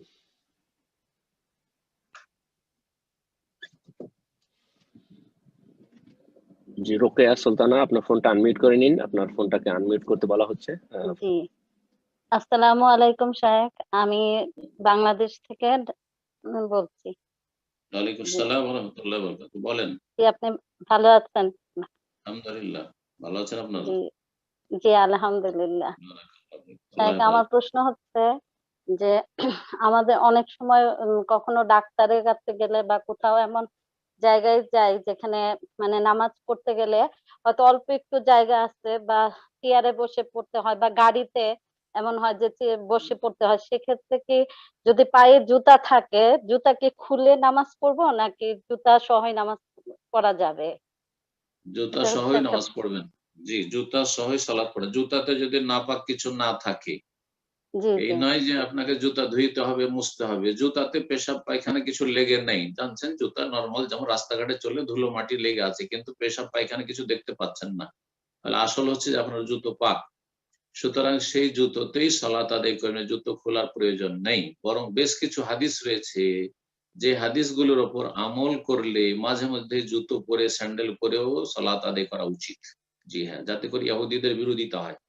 হাদিসগুলি তো রয়েছে যে তোমরা ইহুদিদের বিরোধিতা করো, ফাইন্নাহুম লা ইউসাল্লুনা ফি নিআলিহিম, তোমরা স্যান্ডেল জুতো পরে সালাত আদায় করো, কারণ ইহুদিরা জুতো স্যান্ডেল খুলে সালাত আদায় করে, তারা জুতো স্যান্ডেলে সালাত আদায় করে না। আমাদের সেই অজ্ঞতার কারণে জানাজার নামাজে গিয়ে দাঁড়াই, তো আমরাও দাঁড়িয়েছি, মানুষের দেখা দেখি জুতো এদিক ওদিকে রাখার জায়গা নেই, পায়ের তলাতে জুতাটা রাখা আছে, স্যান্ডেল রাখা আছে, কিন্তু ওইটার উপরে জুতাটা স্যান্ডেলটা খুললে ওর উপরে দাঁড়িয়ে আছে। দিন সম্পর্কে অজ্ঞতার কারণে আসে। অথচ মাঝে মধ্যে জুতো স্যান্ডেল পরে সালাত আদায় করার সুন্নাত, বিশেষ করে যখন মসজিদের বাইরে, কারণ মসজিদের ভিতরে তো জুতো নিয়ে আজকাল ঢুকতে দেবে না, এরকম পরিস্থিতি নেই। পরিষ্কার পরিচ্ছন্ন মসজিদ, কার্পেট বিছানো আছে, বা এমনি তো মসজিদে ঢুকলে ফিতনা ফাসাদ শুরু হয়ে যাবে, মারামারি শুরু হয়ে যাবে। সুতরাং মসজিদে স্যান্ডেল জুতো নিয়ে ঢুকবেন না আজকালকার জামানায়, একমাত্রের খেলাফ কাজ। কিন্তু মাঠে ঘাটে, বাইরে, গাড়িতে, বাসে, ট্রেনে, প্লেনে যখন সালাত আদায় করছেন জুতো পরে সালাত আদায় করবেন। জি, জাযাকাল্লাহ খায়রান। এ পর্যায়ে প্রশ্ন করবেন আব্দুল হামিদ সোহেল, আপনি প্রশ্ন করুন।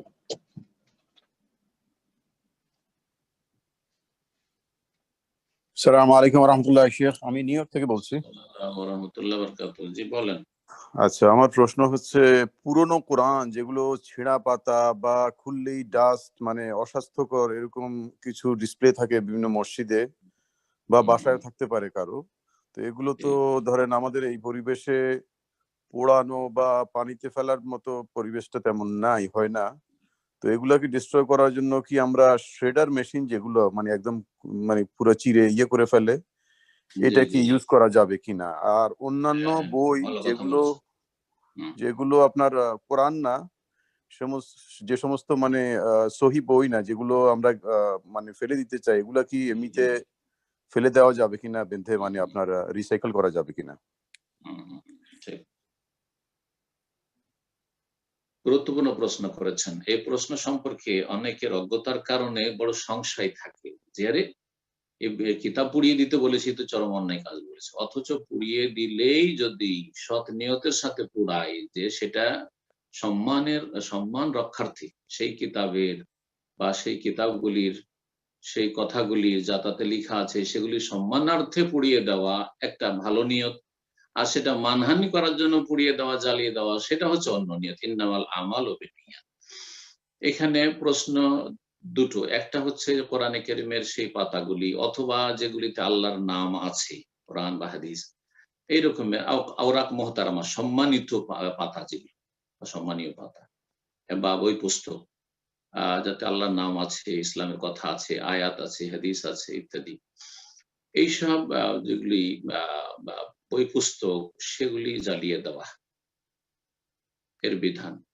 আর এক হচ্ছে যতগুলি গোমরাহকারী বই পুস্তক, শিরক ভরা আছে, বিদআত ভরা আছে, তাতে কুসংস্কার আছে, ভুল ইসলামের শিক্ষা দেওয়া হয়েছে, জঙ্গিবাদের ইন্ধন দেওয়া হয়েছে, চরমপন্থা শেখানো হয়েছে, যেমন ইখওয়ানি জামাতীদের বইগুলোতে, এই ধরনের বইগুলি, এই দুই শ্রেণীর বই। তাহলে এগুলোকে আমরা করবোটা কি?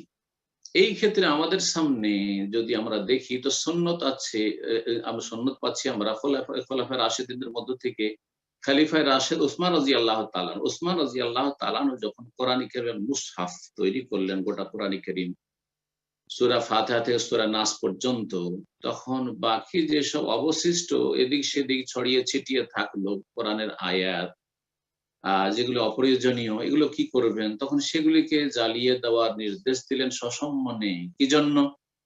হিকমত, রহস্য হচ্ছে যাতে করে সেই অক্ষরগুলি নিশ্চিহ্ন হয়ে যায়। অক্ষরগুলি নিশ্চিহ্ন হয়ে গেলে আর সেগুলির অবমাননার কোনো সুযোগ সুবিধা থাকলো না, যে কোনো জায়গায় সেগুলির মানহানি হবে বা অবমাননা হবে। এই উদ্দেশ্য, নিয়ত তাহলে সৎ। এইখান থেকে ইস্তেমবাদ করে বেদাতি যত বই পুস্তক রয়েছে, এইরকমই জাদুটোনার বই রয়েছে, তাবিজের বই রয়েছে, আর শিরকে ভরা বই রয়েছে, চরমপন্থীদের, জঙ্গিদের বই রয়েছে, এই সমস্ত বই পুস্তক অথবা যেগুলি নষ্ট হয়ে গেছে কোরআনের আয়াত বা হাদিস, ওই সব পাতাগুলি, এগুলিকে জ্বালিয়ে দেওয়া। কিন্তু আমাদের কাছে একটা উন্নত ব্যবস্থা আজকাল আছে, যেহেতু বিদ্যুৎ আছে ঘরে ঘরে আলহামদুলিল্লাহ, সে মেশিনটি যার কথা বললেন যদি থাকে, তাতে পাতাগুলি এত একবারে মানে এমন ভাবে সেগুলিকে জীর্ণ শীর্ণ করে দেওয়া হচ্ছে যে তাতে আর একটা অক্ষর গোটা থাকে না। যেমন যেখানে আল্লাহ কথাটি লেখা আছে, আল্লাহটি হচ্ছে 50 টুকরো হয়ে গেছে, সুতরাং আর আল্লাহ সেখানে খুঁজে পাবে না কেউ যে কোথাও আল্লাহ লেখা আছে, রাসূল লেখা আছে, হ্যাঁ কোরআনের একটা আয়াত লেখা আছে, একটা কালেমা আলিফ লাম মিম খুঁজে পাবে না এক জায়গায়। তাহলে এইরকম যদি হয়ে যায়, একবারে ক্ষুদ্র ক্ষুদ্র করে দেওয়া হয় মেশিন দিয়ে, তাহলে এটা সবচেয়ে উত্তম ব্যবস্থা। তাতে যারা মূর্খ লোক তাদের একটা সংশয় থাকলো না, যারা জ্বালিয়ে দেবো কেমন করে জ্বালাবো, এটাও থাকলো না। আর আপনি অক্ষরগুলিকে একবার নিশ্চিহ্ন করে দিলেন, হ্যাঁ সম্মানের সাথে, এটা সবচেয়ে ভালো যদি এই উপায় থাকে। আর যদি না থাকে তো জ্বালিয়ে দেওয়াটাই হচ্ছে সুন্নাত খলিফা রাশেদ উসমান রাদিয়াল্লাহু তাআলা। এক শ্রেণীর আমাদের দেশের হানাফি আলেমেরা বলে যে পানিতে ডুবিয়ে দিতে হবে, মাটিতে পুঁতে দিতে হবে, এই দুটোই ভালো কাজ না। কেন? পানিতে যদি ভাসিয়ে দেন অক্ষরগুলি কিন্তু দীর্ঘ সময় নষ্ট হবে না, থাকবে। আল্লাহ লেখা আছে, রাসূল লেখা আছে, আয়াত লেখা আছে, এই যে দিনের কথা আছে, এগুলি ধরেন সপ্তাহকে সপ্তাহ মাসকে মাস থাকলো, সেখানে পেশাব পায়খানা ময়লা আবর্জনা সাথে মিশতে পারে, তো অবমাননা হইল না? অবশ্যই অবমাননা হইল। কোন জায়গায় মাটিতে পুঁতে দেওয়া হলো, সেটা পচতে সরতে কিছু সময় লাগবে, হতে পারে ওই জায়গায় সেখানে কেউ পেশাব করলো, কোনো পশু পাখি পেশাব করলো, হিংস্র পশু সেখানে কুকুর শৃগাল পেশাব করলো, পায়খানা করলো, হতে পারে না? হতে পারে। তাহলে অবমাননার সম্ভাবনা থেকে যাচ্ছে। কিন্তু জ্বালিয়ে দিলে অক্ষর করে নিশ্চিহ্ন হয়ে গেল, অবমাননার, তাওহীনের, অসম্মানের কোনো আশঙ্কা থাকলো না। আল্লাহ তাআলা আ'লাম। জাযাকাল্লাহু খাইর। বারাকাল্লাহু ফিকুম। তো ইনশাআল্লাহ এই পর্যায়ে প্রশ্ন করবেন স্বপ্না, আপনি প্রশ্ন করুন।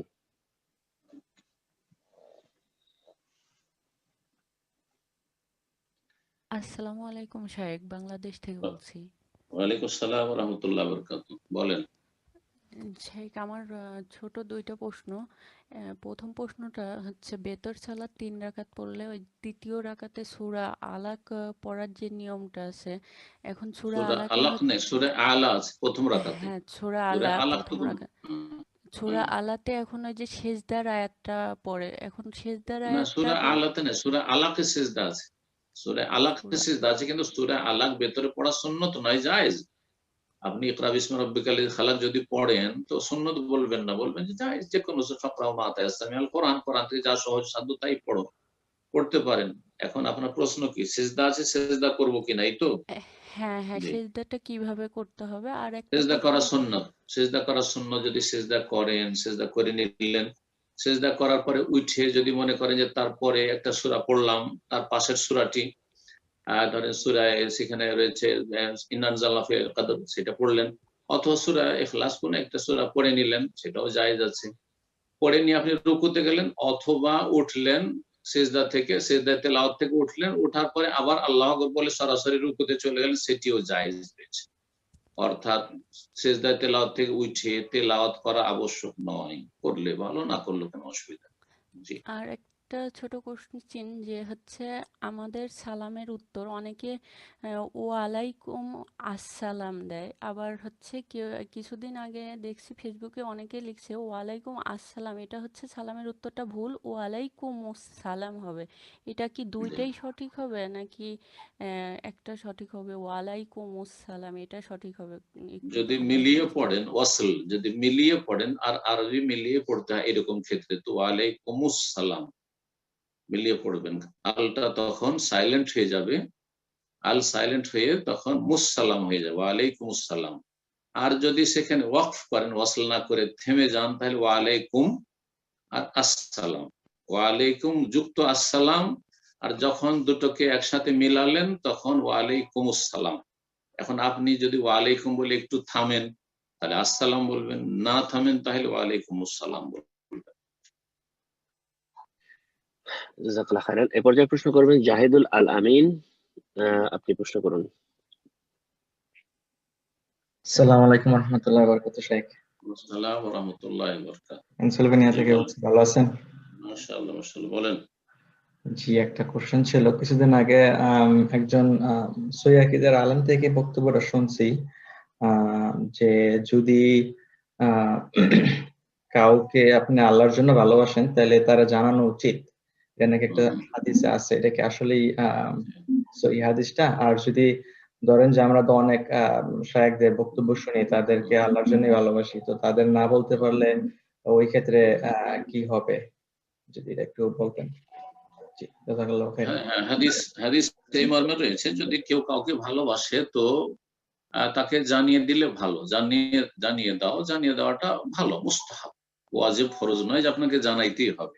যদি আপনার সাথে কোনো যোগাযোগ থাকে, তার সাথে সোশ্যাল মিডিয়াতে যে কোনো ভাবে সরাসরি যোগাযোগ থাকে অথবা পরোক্ষ ভাবে, আপনি সোশ্যাল মিডিয়াতে, আপনি ফেসবুকে আছেন, জানিয়ে দেন যে আমি কোরআন সুন্নাহর আলেমদেরকে বা সালাফি মানহাজের অনুসারী আলেমদেরকে, দায়ীদেরকে ভালোবাসি বা অমুক শাইখকে ভালোবাসি, কোনো অসুবিধা নেই। কিন্তু শুধু একজনকে বলবেন না, কারণ ফিতনার যুগ, হিংসার যুগ, সুতরাং কি বা প্রয়োজন, যেটা ভালোবাসেন অন্তর এটাই যথেষ্ট। ভালোবাসার দাবি হচ্ছে যে তার হিতাকাঙ্ক্ষী হবেন, তার জন্য দোয়া করবেন, বেজাহরিল গায়ব, চোখের আড়ালে দোয়া করলে দাওয়াত মুস্তাজাবা, এই দোয়া কবুল হয় এবং ফেরেশতা নিযুক্ত থাকে, বলে যে আমিন, তোমার দোয়াতে আমিন বলছি, আল্লাহ কবুল করুক, ওয়ালা কাবে মিসলিন, তোমাকে আল্লাহ অনুরূপ দান করুক।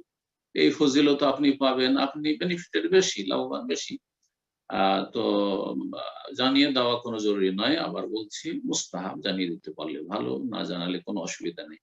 একটি কথা এখানে না বললে হয় না, পুরুষ মহিলাকে ধরেন দিনের খাতিরে ভালোবাসছেন, কোন একজন মহিলা দিনের খাতিরে কাউকে ভালোবাসছেন, কিন্তু নন মাহরাম, ফিতনার আশঙ্কা আছে, মোটেই বলবেন না। ফিতনার আশঙ্কা না থাকলে মানুষে ভুল বুঝবে, বলবেন না যে আমি আপনাকে ভালোবাসি, কথা বলতে যাবেন না। এইরকমই একজন পুরুষ, একজন মাশাআল্লাহ দিনদার পরেজগার মহিলা, আল্লাহ মহিলা, সে হয়তো মাশাআল্লাহ দিনের খেদমত করছে, সোশ্যাল মিডিয়াতে অনেকে আপনাদের ফ্রেন্ড লিস্টে আছে, বলবেন যে আপনাকে আল্লাহর জন্য ভালোবাসি, না, জায়েজ নাই, ফিতনা এগুলো মোটেই জায়েজ নাই। তো ফিতনার রাস্তা সবসময় বন্ধ রেখে এই কথাগুলি বলতে হবে। পুরুষ পুরুষকে বলবে, মহিলা মহিলাদেরকে বলবে যে আপনাকে আল্লাহর জন্য ভালোবাসি, যদি সত্যি আল্লাহর জন্য ভালোবাসে তাহলে। জি, জাযাকুমুল্লাহ। বারাকাল্লাহু ফিকুম। তো ইনশাআল্লাহ এই পর্যায়ে প্রশ্ন করবেন সাজেদা, আপনি প্রশ্ন করুন।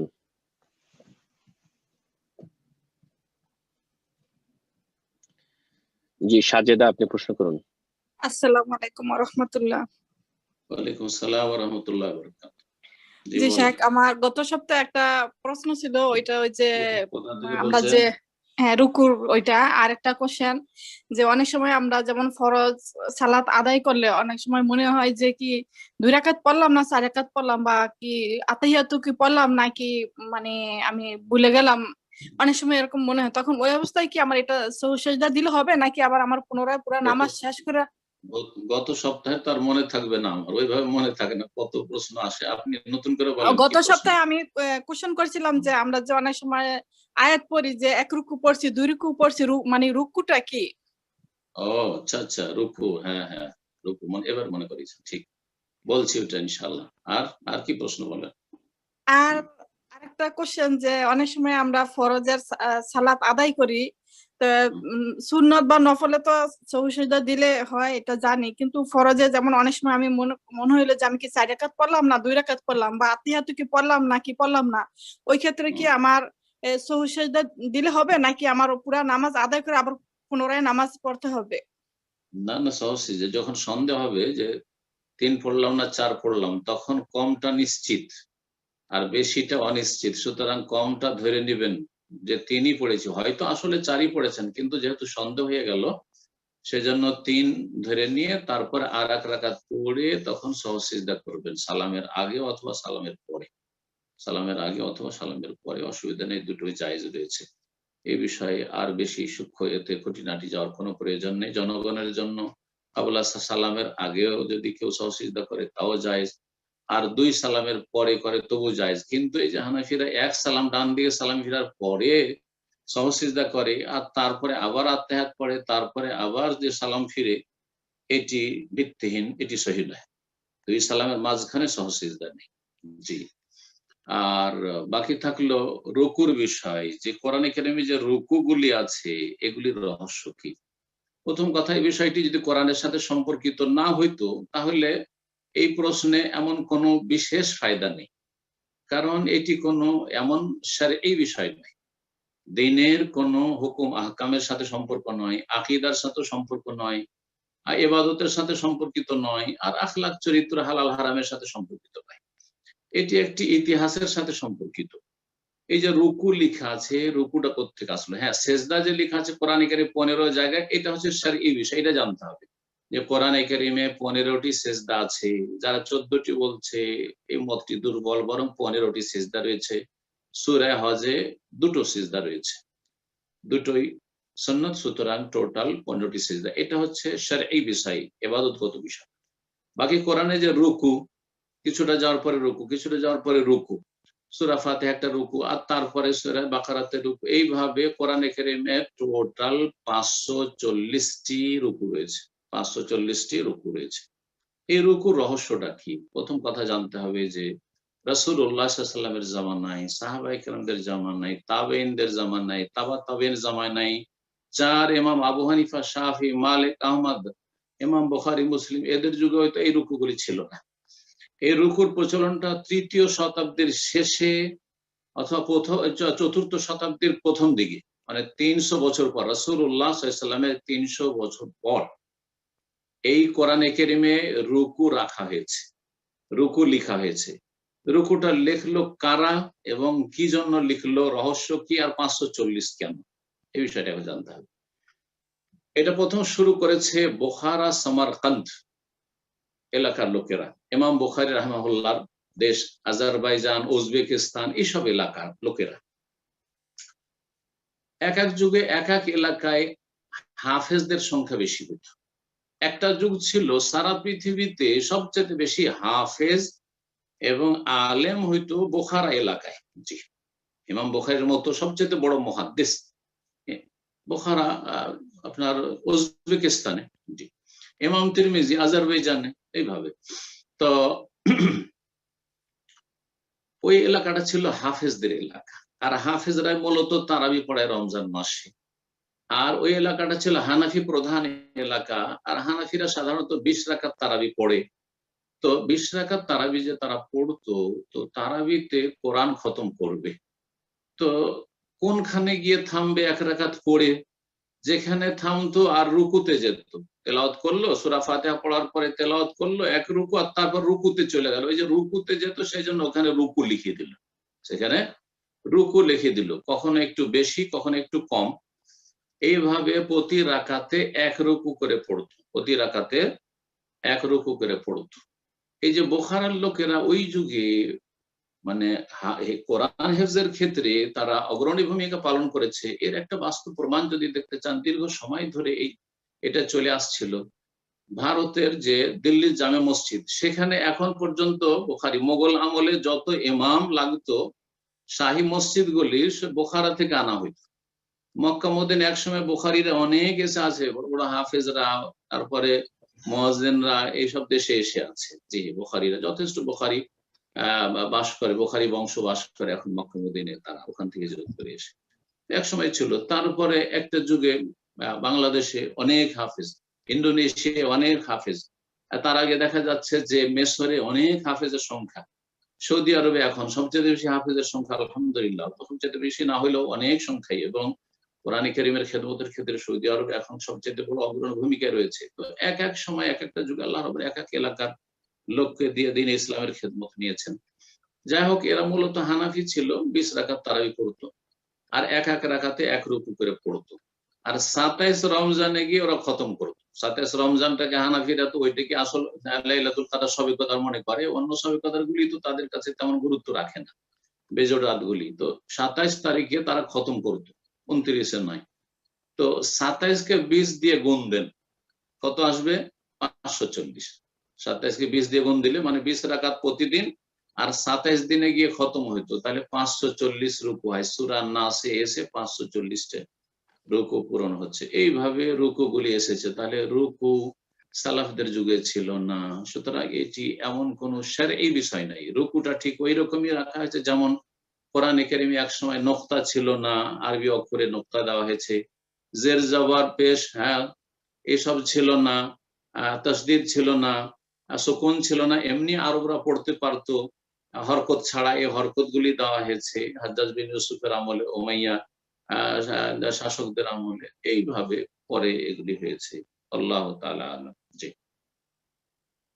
জাযাকাল্লাহ খাইরান শেখ। তো অনেক সময় হয়ে গেল সম্মানিত দিনী ভাই বোনেরা, আমরা আজকে প্রোগ্রাম এখানে শেষ করে দেব। তারপর সর্বশেষ একটা প্রশ্ন নেব ইনশাআল্লাহ, এরপরেই আমাদের আজকের প্রোগ্রাম শেষ হবে।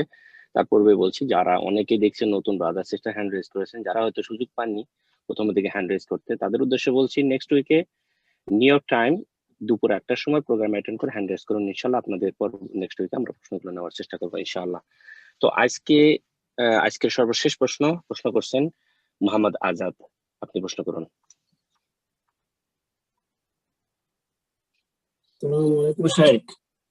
ওয়ালাইকুম আসসালাম ওয়া রাহমাতুল্লাহি ওয়া বারাকাতুহু।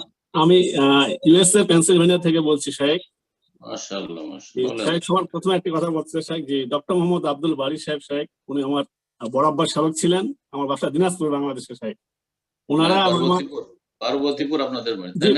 জি পার্বতীপুর খোলাহাটি। জি মাশাআল্লাহ। জি শেখ, আমার বাবা দাদারা উত্তরবঙ্গে সহি আকীদার জন্য অনেক অবদান আছে। তা আপনি তাদের জন্য একটু দোয়া চাচ্ছি আপনার কাছে, তাদের মাগফিরাতের জন্য শেখ দোয়া করি। আল্লাহ রহম করুক, যারা দুনিয়া থেকে চলে গেছেন তাদের মাগফিরাত করুক, তাদেরকে আল্লাহ জান্নাতুল ফিরদাউস উচ্চ স্থান দান করুক, এবং যারা বেঁচে আছেন বংশধর তাদেরকে আল্লাহ সুখে শান্তিতে রাখুক, নিরাপদ রাখুক, আল্লাহ হেফাজত করুক। বিশেষ করে এই বংশের অনেক খেদমত রয়েছে দ্বীন ইসলামের এবং সালাফি কোরআন সুন্নাহর দাওয়াত, আহলে হাদিসের দাওয়াতের প্রচার প্রসারের ক্ষেত্রে বাংলাদেশে। তো আপনাদের এই প্রাচীন ইতিহাস কি জানা আছে যে আপনারা চিটাগাং থেকে হিজরত করে এসেছিলেন? জি সাহেব, মাওলানা আব্দুল আল কাফি আল কুরাইশি সাহেব ওনারা, জি বাবার কাছে শুনছি। আব্দুল হাদি মনে হয়। আমি শুনেছি, আমি আমার ওস্তাদদের কাছ থেকে শুনেছি। জি স্যার, ডক্টর বারী সাহেবের সঙ্গে আমি দুই একবার সাক্ষাৎ হয়েছে। জি, একই সঙ্গে আমরা গাড়িতে করে দিনাজপুরে আসছি। জি, শহীদপুর বিমানবন্দর থেকে। জি সাহেব, জি সাহেব। সাহেব, আমার একটা প্রশ্ন ছিল সাহেব, যে আমার দুটি প্রশ্ন ছোট ছোট। সাহেব, মহিলারা যখন বাসায় ঘরের মধ্যে যখন কোরআন তেলাওয়াত করবে, তখন মাথায় কি অবশ্যই কভার করতে লাগবে? না, কোনো প্রয়োজন।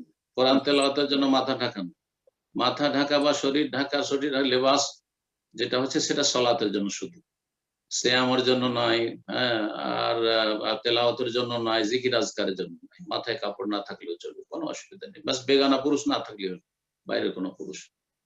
একটা ছোট প্রশ্ন সাহেব, বাড়িতে যখন আমি আমার পরিবারের লোকজনদেরকে নামাজ পড়ি, স্ত্রী সন্তানদেরকে নিয়ে, অনেক সময় দেখা যাচ্ছে সাহেব হয়তো কোরআন তেলাওয়াত করতে যেয়ে কোনো সূরায় হয়তো আটকে গেলাম, পিছন থেকে আমার স্ত্রী সেটা হয়তো তার মুখস্থ আছে বা জানা আছে, সে সংশোধন করে দিল,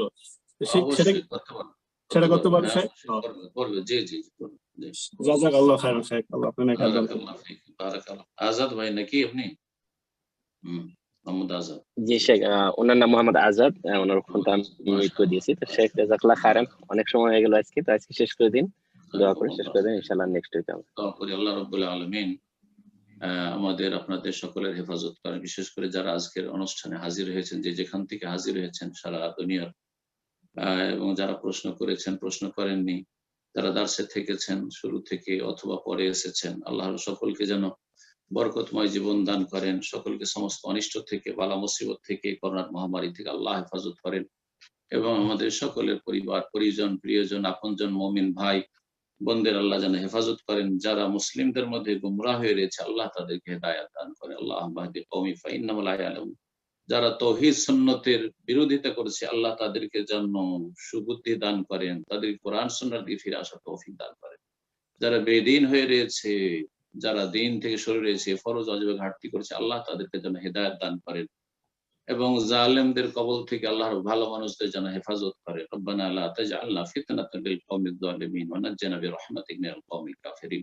রব্বানা আতিনা ফিদ দুনিয়া হাসানা ওয়া ফিল আখিরাতি হাসানা ওয়া কিনা আযাবান নার। সুবহানা রাব্বিকা রাব্বিল ইজ্জাতি আম্মা ইয়াসিফুন ওয়া সালামুন আলাল মুরসালিন ওয়াল হামদুলিল্লাহি রাব্বিল আলামিন।